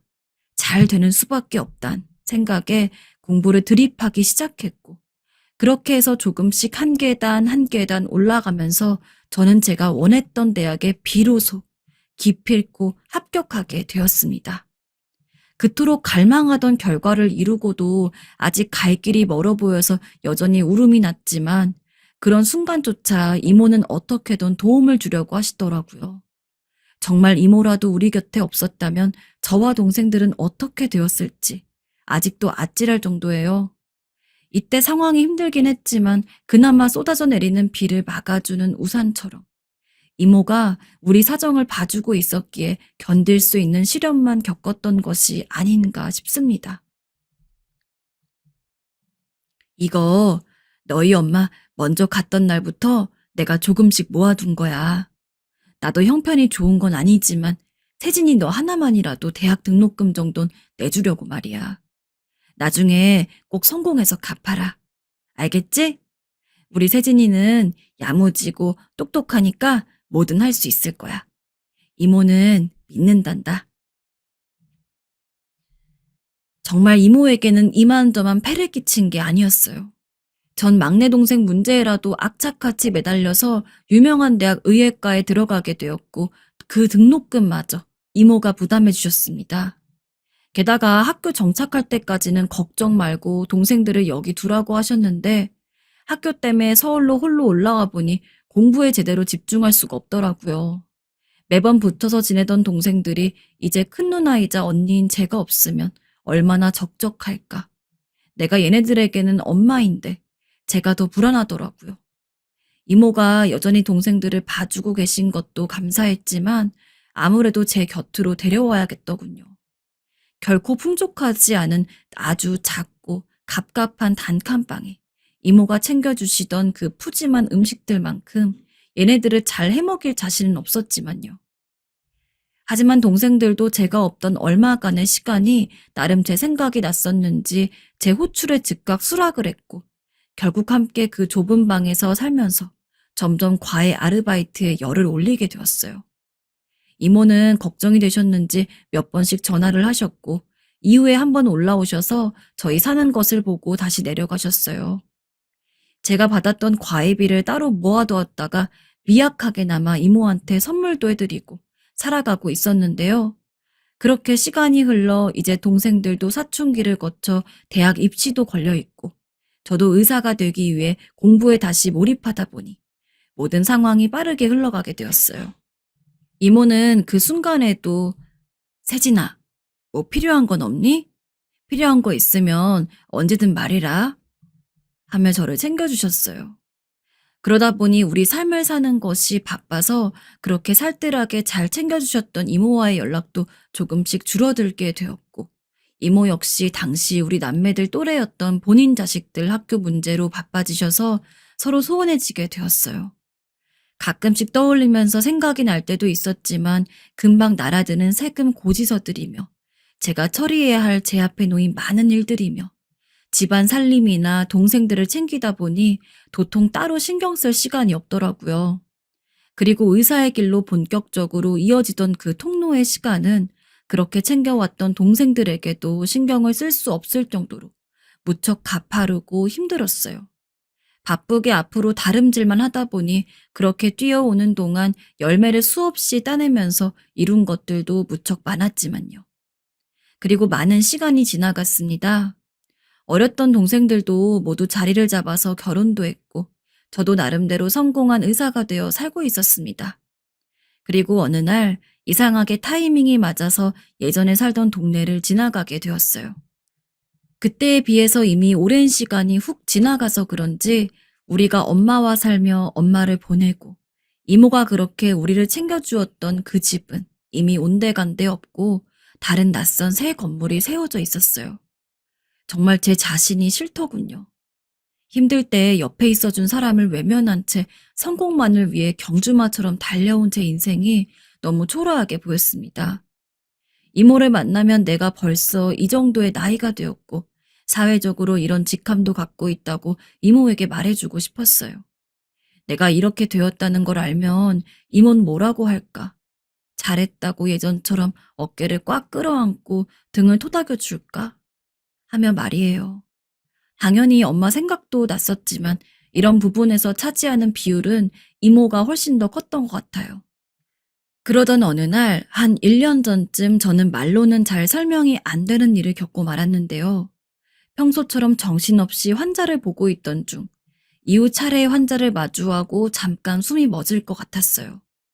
제가 아는 사람이었고 너무나 잘 아는 사람. 그리고 행방을 최근에서야 궁금해한 것이 말이 안 될 정도로 민망하게 느껴졌던 바로 그 이모였습니다. 처음엔 긴가민가 할 정도로 혈색이 좋지 않았어요. 세월이 많이 흐르긴 했지만 제 기억 속의 이모는 항상 환한 미소만 보여줬기 때문에 행색이 파리해진 이모를 보고 놀랄 수밖에 없었습니다. 혹시나 몰라서 자세히 들여다보았고 보호자로 온 이모 딸 성희를 보고서야 완전히 확신하게 되었어요. 목에서 침이 꼴깍 넘어가는데 겨우 목소리를 내어 말을 걸게 되었어요. 크게 말하고 싶었는데 너무 당황해서 그런지 말이 매끄럽게 나오지 않더라고요. 이모, 저 세진이에요. 세진이. 이모는 퀭한 얼굴에서 눈이 더 커지면서 제 얼굴을 제대로 보시고는 어쩔 줄 모르시더라고요. 세상에, 진짜 세진이 맞니? 예전에 우리 집 살았던 세진이야? 길다면 길고 짧다면 짧은 시간의 터널 속에서 각자 많은 일이 있었다는 것을 체감할 수 있었어요. 한눈에 봐도 기력이 많이 없어 보이는 상태로 환자와 의사 사이로 우리가 마주하게 되다니. 반가워할 겨를도 없이 하필 이런 타이밍으로 만나게 된 것이 과연 좋아할 일인지 무엇인지 문득 생각에 잠기게 되더군요. 아무리 내가 홀로 이 자리까지 오느라 친구들도 치를 떨 정도로 고생을 했다지만 엄연히 엄마를 보낸 그 최악의 몇 년간 이모가 있었기 때문에 제가 서울로 나올 수 있었는데 말이에요. 그런데 그걸 싹 잊어버리고 멍하니 제 삶만 살기 바빴고 감사한 마음을 제대로 전달도 못하고 지냈던 제가 참 나빴다는 생각이 들더군요. 옆에서 이모를 걱정스럽게 보면서도 너무 오랜만에 봐서 절 어색해하는 이모딸 성희를 보니 정말 너무 민망해서 고개를 들 수가 없었어요.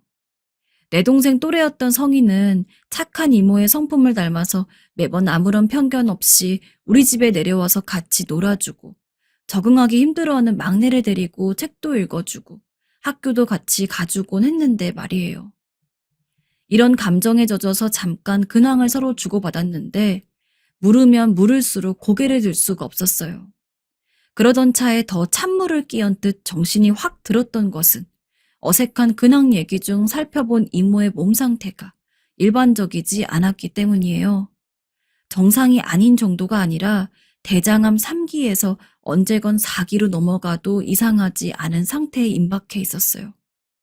그간 전 결코 적다고 할 수 없는 숫자의 환자들을 봐왔지만 왜 이모의 이런 상태를 보니 감당이 안 될 정도로 감정이 차올랐던 걸까요? 절망 가운데서 혼자 떨어져서 그대로 땅속까지 들어가고 싶었던 저를 살살 달래서 나오게 한 다음 밥을 먹이고 격려를 해주고 힘을 주었던 이모였어요. 일반 부모가 자식에게 주는 행위들을 전혀 누려보지 못했던 저에게 이모가 만들어 주었던 둥지는 조금이나마 부모의 느낌을 상상할 수 있게 해주었어요. 그래서 저에게 이모의 이 육체적인 아픔이 내 몸의 아픔처럼 괴롭고 통탄스럽게 느껴졌나 봅니다. 제대로 마음을 전하고 그간의 보답을 할 수도 없이 이런 상황 안에서 서로 마주하게 되었다니 왠지 모르게 저 자신을 그저 무한대로 탓하게 되더군요. 이런 상태를 이모한테 말을 어떻게 전해야 하는지 잠깐 숨이 막혀서 말을 멈췄다가 결국 전달할 수밖에 없었어요. 그리고 이후 이제사 쏟아내는 의미 없는 말들을 자꾸 벅차오르는 감정을 눌러가면서 전하게 되었습니다. 이모, 죄송해요. 이모가 그렇게 우리를 돌봐줘서 이렇게 살게 된 건데. 한 번도 제대로 못 들려보고 몸이 이렇게 되셨다니 내 잘못이에요. 감정이 결국 터져 나오다 못해 저 멀리 앞서가 버렸고 결국 펑펑 울면서 가슴을 치게 되었어요. 몸 상태를 이미 여기 말고도 다른 곳에서 들었던 모양인지 이모의 반응은 그렇게 놀랍지는 않았어요. 하지만 바닥에 주저앉아서 우는 저를 이모까지 같이 바닥으로 내려오셔서 저를 끌어올려 주시는 바람에 다시 추스르는 수밖에 없었습니다. 맑은 얼굴로 그저 어쩔 수 없다는 듯이 기력 없는 눈을 하고 저를 보며 또 토닥이는 이모를 보니 전 다시 결심을 해야 했어요. 이모의 상태를 어떻게 해서건 바로 잡아야겠다는 마음뿐이었거든요. 하고 싶은 이야기가 많았지만 모든 순서는 이모를 회복시키고 난 뒤여야 했어요. 겨우 감정을 추스르고 힘들게 말을 건넸고 이모는 그저 웃을 뿐이었습니다.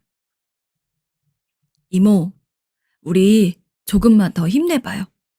같이 진짜 잘해봐요. 네? 일반적으로 저는 이렇게 감정에 휘둘리지 않는데 이날은 마치 절벽을 붙잡고 있듯 제가 외려 이모에게 애원을 하게 되더군요. 어쩌면 이모 못지않게 절박했던 저는 그 삶을 붙들기 위해 무던히 애를 썼고 정말 할 수 있는 모든 안간힘을 써가면서 뛰어다니게 되었어요. 그 시간들은 결코 쉽지 않았지만 그때마다 자꾸 그간 이모가 우리를 받쳐주었고 그렇게 어둡고 불행하게 느껴지던 우리 집에 볕이 들며 생기가 느껴졌던 것들을 떠올리게 되더군요. 저 역시 꺼져가는 이모의 삶에 계속해서 불씨를 지피고 싶었고 상황이 긴박하게 흘러가면 흘러갈수록 저는 더욱 애간장이 녹는 듯했어요. 알게 모르게 그 몇 년의 시간 동안 제가 얼마나 이모에게 큰 걸 받았는지 정말 격렬하게 체감하게 되더군요. 예우가 좋지 않은 것들에 대해서는 차라리 상상하지 않기로 했고 조금만 생각이 들어와도 강하게 밀쳐내면서 잠도 포기하고 그렇게 매달렸어요. 이윽고 비가 내리고 천둥 번개가 치고 개는 듯 했다가 또 먹구름이 덮이는 날들을 보내는 동안 결과를 보고 전 온몸에 힘이 빠져 그대로 덜컥 기대 앉게 되었습니다. 이모 역시 상황을 듣고 난 뒤 얼굴을 양손으로 덮고 한참을 바들바들 떠셨어요. 고된 수술과 항암의 시기를 거치고 난 뒤 암세포는 이모 몸 안에서 완전히 종적을 없애게 된 것이었습니다. 그간에 만났던 환자들 일에 이모의 예우는 결코 흔한 상황이 아니었고 드문 편에 속할 정도로 좋은 편이었어요. 마치 진짜로 신이 있어서 나의 절망 앞에 이모란 사람을 통해서 돌본 것이라면 이제 그걸 갚을 시간을 저에게 주고 저의 노력을 온 힘으로 다 끌어낸 뒤 이런 결과를 허락해 주었다고 믿고 싶을 정도였습니다. 기적이라고밖에 부를 수 없는 상황이었기에 수많은 의문을 갖고 생각에 방황을 하다 보니 결국 이런 결론에 이르게 되더군요. 이후에 알게 된 것이지만 이모 딸인 성희도 이미 여러모로 찾아보던 중 저에 대한 정보를 우연히 알게 된 후 여기로 왔다고 하더군요. 이모를 모시고 병원 투어를 많이 다녔지만 그때마다 답이 없었기에 최후의 방법으로 온 것이었으며 당시 본인 엄마의 병환이 더 중요했기에 딱히 저에게 이렇다 저렇다 상황을 말하지 못했다더군요. 언니, 사실은 나 언니 원망 정말 많이 했어. 연락 한 번도 없고 정말 미웠었어. 그런데 엄마는 언니가 그저 잘 살고 있으면 그걸로 됐다고 하더라. 그런데 엄마가 아프다니까 언니면 우리 엄마를 살릴 수 있지 않을까 하는 마음으로 내가 인터넷으로 수소문해보고 언니를 찾아온 거야. 언니, 우리 엄마 살려줘서 정말 고마워. 성희는 내게 고마움의 눈물을 흘렸습니다. 이러나 저러나 어떤 경로로건 우리가 만나게 되었음이 너무나 감사했고 뿌옇고 어두운 날로부터 저를 건져주었던 이모를 저 역시 그 허망한 강물 속에서 다시 무트로 끌어낼 수 있는 기회가 주어졌음이 아직도 믿어지지 않아요. 많이 회복하셔서 눈에 띄게 혈색이 좋아진 이모에게 저와 동생들은 몇 달 전부터 다달이 용돈을 제각각 보내드리고 있어요. 우리에게 있어 가장 힘들고 처참했던 그 성장기에 피눈물을 닦아주고 품어주었으니 전 그런 존재에게 엄마란 이름을 새롭게 입혀서 부르는 것이 당연하다고 보여져요. 물론 여전히 이모라고 부르고 있지만 우리 마음속에선 이미 제2의 엄마이고요. 나에게도 엄연히 사랑을 받았던 둥지가 존재하고 있고 그런 고향이 있다는 것으로 인해서 이렇게 제 삶의 빈 조각이 채워진 줄은 몰랐어요. 그만큼 이모는 우리에게 많은 것을 주었습니다. 앞으로도 더욱더 서로를 아끼면서 살아가고 싶습니다. 아직 완치 판정을 받은 건 아니지만 이모가 오랫동안 살 수 있게 돌봐드리려고 합니다. 자식 농사만큼 세상에 힘든 게 없다고 하는데 아이들 어릴 땐 그것도 다 남들이 그냥 하는 말인 줄 알았어요. 그런데 성인이 되고 난 뒤에 자식들은 진짜 뜻대로 되지 않더군요. 부모란 눈 감을 때까지 자식 생각만 하다 가게 되는 운명인가 봅니다. 우리 가족을 보면 특히나 요즘 그런 생각이 크게 드는데 아마 다 비슷하신 걸까요?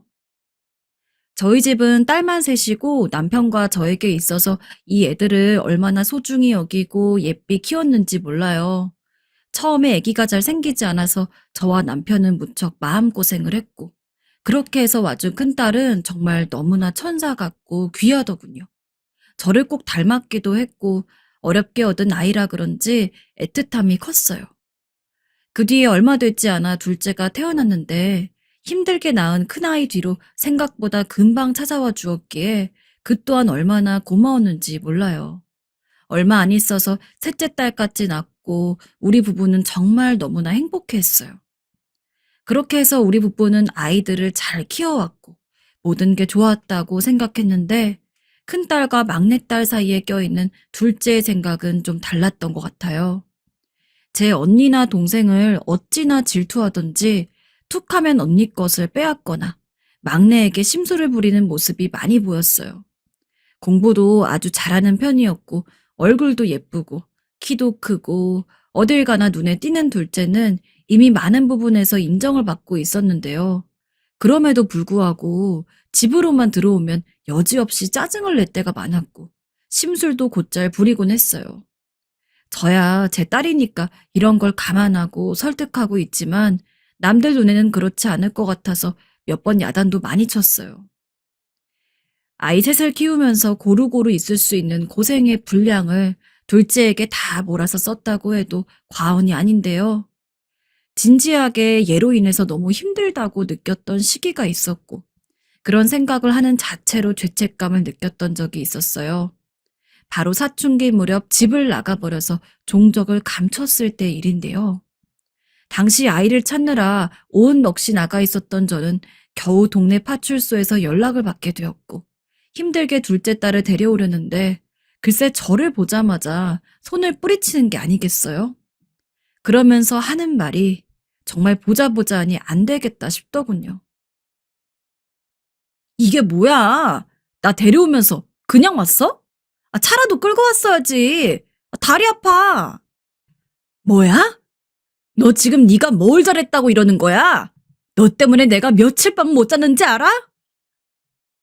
몰라. 그딴 거 신경 쓰고 싶지 않고 엄마 제발 내 인생에 관여 좀 하지 마. 남이사 내가 나가건 말건 뭔 상관인데. 당시 둘째 딸은 집을 멋대로 나가버리곤 사흘이 넘도록 연락이 되지 않았고 전 온갖 애간장이 다 타서 없어질 정도로 바닥이 나 있었어요. 겨우 연락을 받고 뛰어온 제 엄마 마음도 모르고 차를 끌고 오지 않아서 또 자기를 걸어가게 만든다는 등 고생을 시킨다는 등 하니 어이가 없더라고요. 이렇게 된 배경에는 당시 딸이 다니던 학원 친구들 영향이 컸어요. 늘 공부에 욕심이 많고 뭔가 올라가려는 욕구가 강했던 딸은 꽤 비싼 학원에 보내달라고 무척이나 졸라댔어요. 당시 고등학교 입학을 앞두고 있던 터라 그냥 저도 두 손 두 발 다 들고 억지로 등록을 해주었어요. 그랬더니 거기 다니면서 그런 비싼 교육비를 턱턱 내고 다닐 수 있는 친구들과 어울리더니 공부 외에 다른 것에도 눈을 떠서 죄다 비싼 것만 찾아대는 게 아니겠어요? 그날 집을 나갈 때에도 저한테 된통 난리를 쳤다가 야단 맞고 뛰쳐나간 것이었어요. 이날 역시 말 같지도 않은 요구를 했거든요. 엄마, 나 학원 애들이랑 옷 사러 갈 거니까 30만 원만 줘. 이제 학교 애들이랑 같이 안 놀 거야. 걔넨 하나같이 촌스럽고 싸구려만 입어서 빈티가 잘잘 흘러. 너 지금 제정신이야?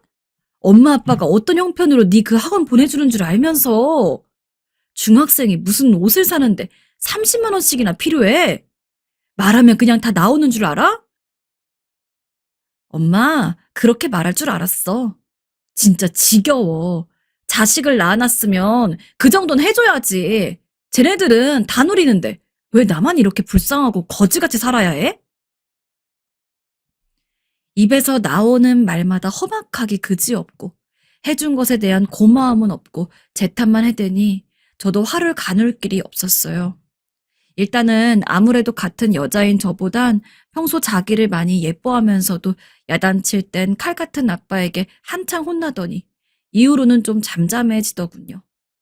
그렇게 해서 별탈 없이 그냥 지내나 했고 그럭저럭 애들은 각자 대학도 가고 시간이 꽤 지나게 되었어요. 큰딸도 자기 힘으로 돈을 벌어서 어학연수도 짧게 다녀왔는데 그 모습을 보더니 둘째 딸도 영향을 받았는지 따라서 다녀오더군요. 그러다가 얼마 안 가서 이름만 대면 아는 대기업에 취직하게 되었어요. 우리들은 모두 축하해주고 진심으로 기뻐했어요. 그런데 못된 심보가 다시 튀어나온 건지 결국 저를 다시 큰 소리 내게 만들었어요. 언니보다는 내가 좋은 회사 취직했고 머리도 내가 훨씬 좋은 거 맞잖아. 안 그래? 언닌 대체 호주 가서 뭘 공부한 거야? 아직까지 그렇게 백수로 있어서 되겠어? 큰아이는 야무진 편이면서도 누구랑 분쟁을 일으키는 걸 좋아하지 않지만 이날 동생의 막말에 속상했는지 자리를 피해버렸고 전 못 참고 결국 야단을 쳤어요. 너 언니한테 그게 무슨 말버릇이야? 너 어학연수 하는 것도 네 언니 도움받아서 갔으면서 어쩜 그렇게 말을 못되게 하니? 이 말에 둘째 딸은 자기도 이제 머리가 클 만큼 컸다는 것인지 무척 빈정거리면서 답을 하더군요. 내가 틀린 말 한 건 아니지. 기분 나쁘면 자기도 노력해서 좋은 회사 들어가야지. 언제까지 이렇게 엄마 아빠 등골 빼먹고 살 거래? 말하는 걸 보니 둘이 붙어 있다 보면 정말 큰 싸움이 언젠간 날 것 같더라고요. 그러던 중 둘째 딸도 바빠지면서 서로 마주할 시간이 생각보다 없길래 그럭저럭 안심을 하고 있었는데요. 얘는 정말 저를 주기적으로 놀래키지 않으면 안 되는 건지 또 갑작스런 폭탄 선언을 하고 말았어요. 그날은 애지간하면 반응을 안 하고 넘기는 남편마저 황당해하며 큰 소리를 냈어요. 엄마, 나 사실 남자친구가 있는데 곧 결혼하려고 해. 너무나 아무렇지 않게 말하는 모습에 전화 남편이나 자세한 것들을 물어대고 무슨 일인지 한창 이야기를 이어갔어요. 그런데 딸의 반응은 너무나 천연덕스럽고 멋대로더군요. 결혼도 내 힘으로 할 거고 엄마 아빠한테 손 안 벌릴 거야. 남자친구네 집이 솔직히 엄청 부자고 부자 정도가 아니라 준 재벌 수준이거든. 그 집 아들이라서 여기저기 시끄럽게 알리고 씩 올리는 건 부담스럽다고 하더라고. 이미 모든 계획을 다 정해놓고 통보식으로 말을 하는데 너무 어이가 없었어요. 남편도 당황스럽고 화가 났는지 소개도 상견례도 뭣도 없이 이러는 법이 어디 있냐며 야단을 쳤어요. 그러자 딸아이는 맹렬히 고개를 가로저으면서 다시 황당한 말을 내뱉는 게 아니겠어요? 아휴, 아빠, 상견례에서 뭐하게? 내 인생 망칠 일 있어? 방금 말했잖아. 남자친구네 집 준재벌이라고. 그런 집에서 우리 집 형편 알고 엄마 아빠처럼 돈 하나에 울고 웃는 사람들이랑 마주 앉아 무슨 이야기를 하겠어. 딸은 아무렇지 않게 우리 가슴에 대못을 뚝뚝 박아가면서 피가 나는지 아닌지도 쳐다보지 않은 채 말을 이어갔어요. 솔직히 창피하다고. 내가 얼마나 공을 들여 만난 사람인데 엄마 아빠 때문에 결혼 엎어지면 책임질 거 아니잖아. 거기서 예단이라도 뭐 요구하면 해줄 거야? 그것도 아니잖아. 그냥 내가 알아서 좋은데 시집 간다는데 그것까지도 망치려고 들어? 평소 같으면 야단을 냈을 남편이 딸이 속도 조절 않고 마구 던져대는 총알 같은 말을 듣고도 이후엔 침묵하더군요.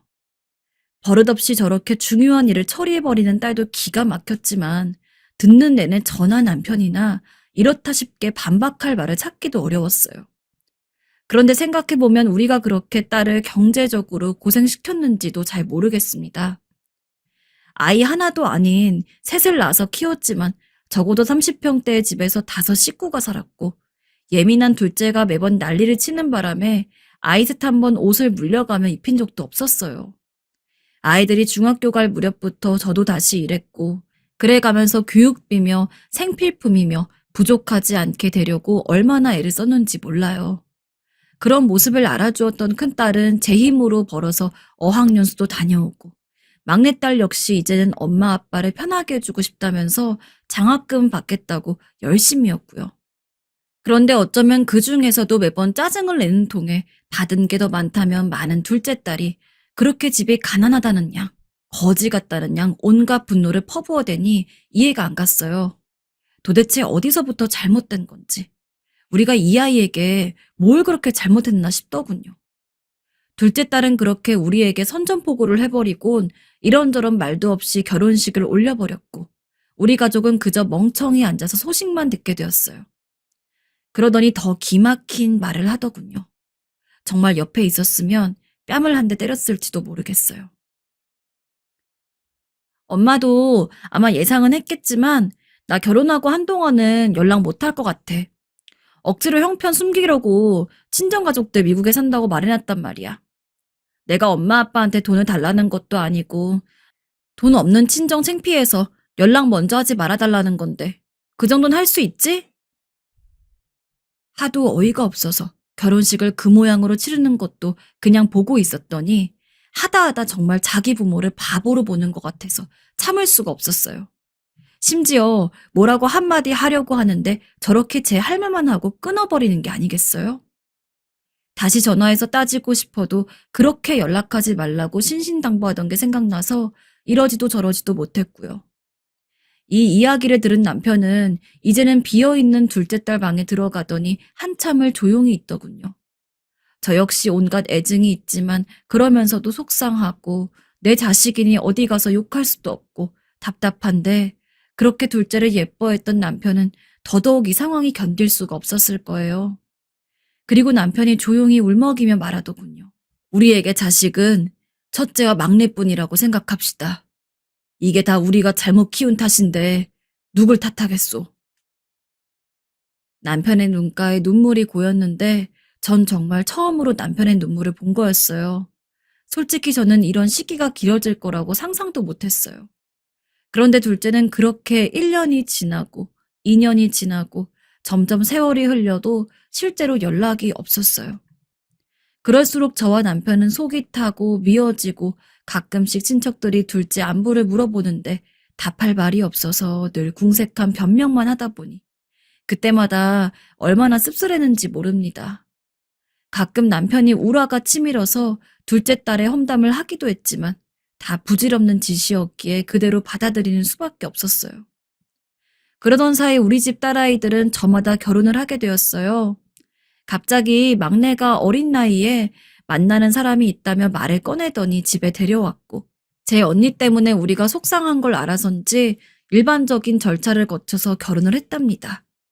우린 둘째 딸 일을 겪고 이제 아이들에게 아무것도 바라는 게 없어졌어요. 그리고 이후에 큰딸이 이 중 가장 늦게 결혼을 결정하게 되었는데 회사 입사하기 전부터 알았던 대학 선배와 잘 지내는 것 같더니 결국 연을 맺게 되었어요. 큰딸과 막내딸은 우리 집 근처에 자기네 신혼집을 얻었고 매번 집을 드나들면서 저와 남편을 챙겼습니다. 그러던 어느 날 큰 사이네 회사에서 무슨 보너스를 받았다며 어디 호텔에 가서 다 같이 호캉스를 보내자고 하더군요. 매번 이렇게 마음을 써주는 사위가 너무나 고마웠고 덕분에 가서 모처럼 기분 전환을 하며 참 행복한 시간들을 보냈어요. 그렇게 집에 올라오던 길 저도 유난히 피곤해서 차 안에서 잠이 들었고 근처에 와서 이제 눈이 겨우 떠져서 내렸어요. 들어가려고 현관문 쪽을 잠깐 보았을 뿐이었는데 전 그만 기절할 듯 소리를 질렀습니다.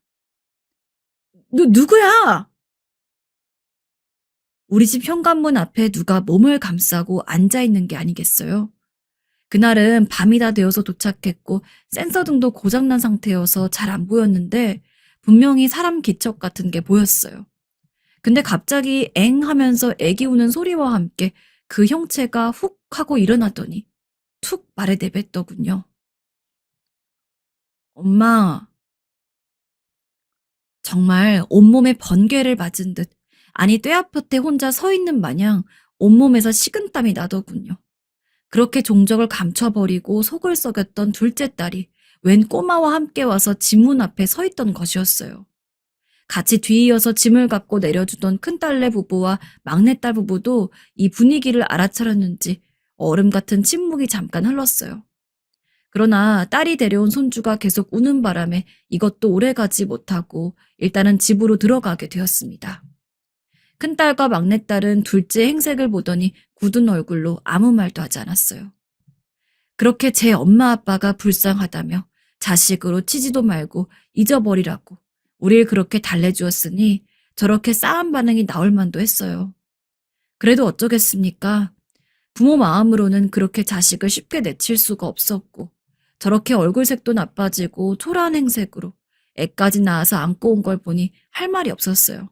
그리고 한 첫 마디 말에 가슴 한쪽 개가 무척 쓰리더군요. 엄마, 나 너무 배고픈데 혹시 나랑 애기 줄 밥 조금 없어? 대체 그렇게 떵떵거리고 살던 애가 뭘 어떻게 하고 살았길래 자기 자식을 낳아놓고 같이 데리고 다니면서 밥도 못 먹고 있는 걸까요? 버는 돈 족족 다 써버리고 명품에 해외여행에 온갖 사치를 해대던 애가 밥값 하나 낼 돈이 없었다는 게 기가 막혔어요. 전 한숨을 푹푹 쉬면서 일단은 주방으로 가서 밥부터 안 쳤고 남편은 그대로 거실 소파에 완전히 굳은 채로 앉아서 한마디도 입을 열지 못했어요. 분위기를 보고 일단 큰딸내와 막내딸내 부부는 집으로 돌아갔고 전 밥을 준비하면서 식탁에 앉혀둔 뒤 그간의 이야기를 일단 물어는 봤어요. 그러자 딸이 물을 한 잔 마시더니 겨우 입을 뗐는데 언제 목이 쉰 건지 목소리도 좀 변했더라고요. 엄마, 나 사기당했더라고. 미안해, 정말. 뭐? 사기? 그렇게 떵떵거리며 재벌집 아들을 만났다고 하더니 듣자 하니 내용이 점점 산으로 갔다가 바다로 갔다가 온통 종횡무진하는데 정신이 하나도 없었어요. 부잣집 아들인 줄 알고 신나서 결혼을 했고 얼마 안 가서 임신도 했다고 하더라고요. 그런데 아이를 가진 지 얼마 안 돼서 밖으로 돌고 웬 여자도 끌고 들어오고 임신하고 못생겨져서 마음에 안 든다며 손찌검도 제법 했던 모양입니다. 이 말에 남편이 너무 놀랐는지 그 자리에서 벌떡 일어나더군요. 결국 식탁에 마주 앉아서 이야기를 듣게 되었어요. 그런데다가 집도 재벌이 아니었고 노름만 하러 다니는 사기꾼이었으며 시부모라는 작자도 그런 아들 편만 들면서 둘째 딸아이를 그렇게 못살게 굴었다고 해요. 스트레스가 너무 심해서 탈모가 올 정도로 딸이 그렇게 고생을 했다는데 정말 오랫동안 못 본 사이 얼굴이 너무 상했더군요. 2살 위인 제 언니보다 나이가 더 들어 보이는 게 아니겠어요? 어딜 가나 미래가 기대된다는 말만 듣던 딸이 말이에요. 그런데다가 툭하면 딸아이를 때리는 것으로도 모자라 딸아이 이름으로 대출까지 받게 만들고 이걸로 온갖 빚쟁이들이 꼬이고 일이 얽혀서 집은 엉망진창이 되었다고 하더군요. 여기까지 말하는데도 딸은 우리와 눈을 마주치지 못하고 어딘가 그 너머를 보면서 말하는데 너무 자신감이 없어 보이고 위축되어 있는 게 아니겠습니까? 일단 그렇게 사기를 치고 다니던 남편은 지금 교도소에 수감되어 있고 이혼도 했다곤 하는데 그 짧다면 짧은 시간 내에 어쩜 이렇게 인생이 꺾일 수 있는 건지 말이 나오지 않았어요. 한부모 가정을 돌봐주는 기관이 있어서 좀 떠돌긴 했지만 집 생각이 계속 났고 얼마간 우리 집을 저 넘어서 훔쳐보았다고 하더군요. 자기 언니나 동생은 제대로 가정을 잘 이뤄서 왔다 갔다 하는 걸 봤다고 하던데 상황이 점점 궁핍해지고 도저히 어떻게 할 수가 없어서 결국 이렇게 왔다고 하는 것입니다. 엄마, 아빠, 미안해. 그냥 다 미안해. 내가 잘못했어. 나 용서해달라고도 말 안 할게. 이러면서 엉엉 우는데 어떻게 그 말을 받고 대꾸를 해줘야 할지 저도 무척이나 비참한 기분이 되어버렸어요. 남편은 못 견디겠는지 그 자리에서 벌떡 일어났고 온갖 복잡한 얼굴을 하고선 고성을 지르더군요. 그렇게 예뻐했고 안고 다니던 둘째 딸이 나가버린 뒤 남편은 계속 술만 마셔왔어요. 그리고 저한테 내색은 않으면서도 가끔 덥다, 춥다, 다른 데 가서 자야겠다며 비워둔 둘째 아이 방에 가서 자곤 했어요. 그때 흐느끼는 걸 전 모른 척 하는 수밖에 없었고요. 아빠와 딸의 관계는 또 다르겠지. 또 다른 애틋함과 정이 있겠지 싶었으니까요. 그랬기에 아마 남편은 이때 온갖 감정들이 밀려오며 주체를 못했을 거예요. 그렇다고 해도 남편이 이후에 한 행동에 저나 딸이나 둘 다 놀래서 굳어버렸어요. 안 그래도 지쳐 보이는 딸이었는데 대뜸 딸에게 그러는 게 아니겠어요?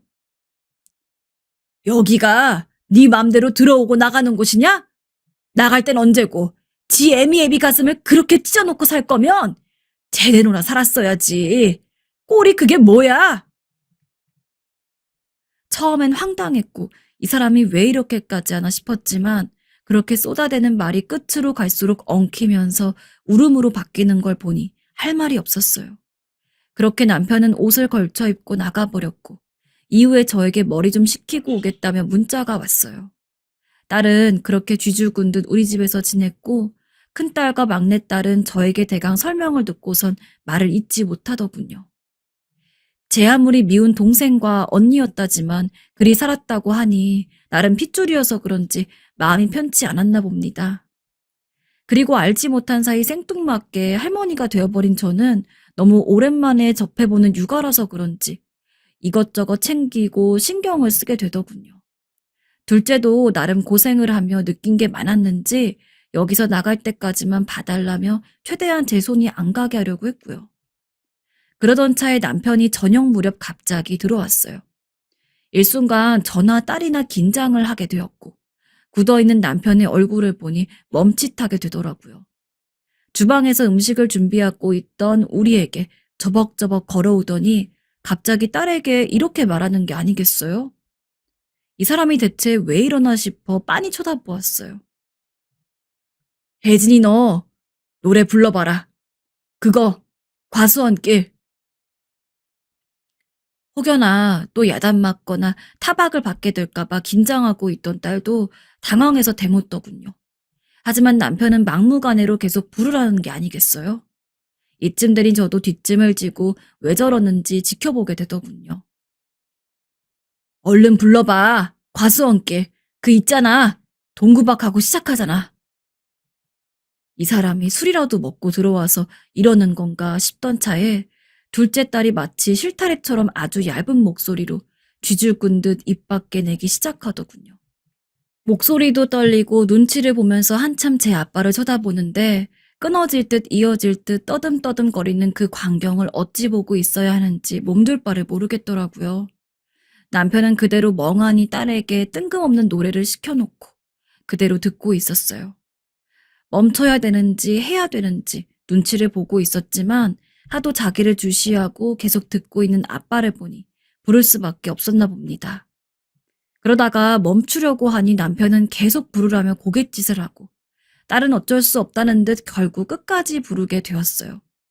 그런 모양새를 보고 있자니 왠지 모르게 저는 웃음이 나더군요.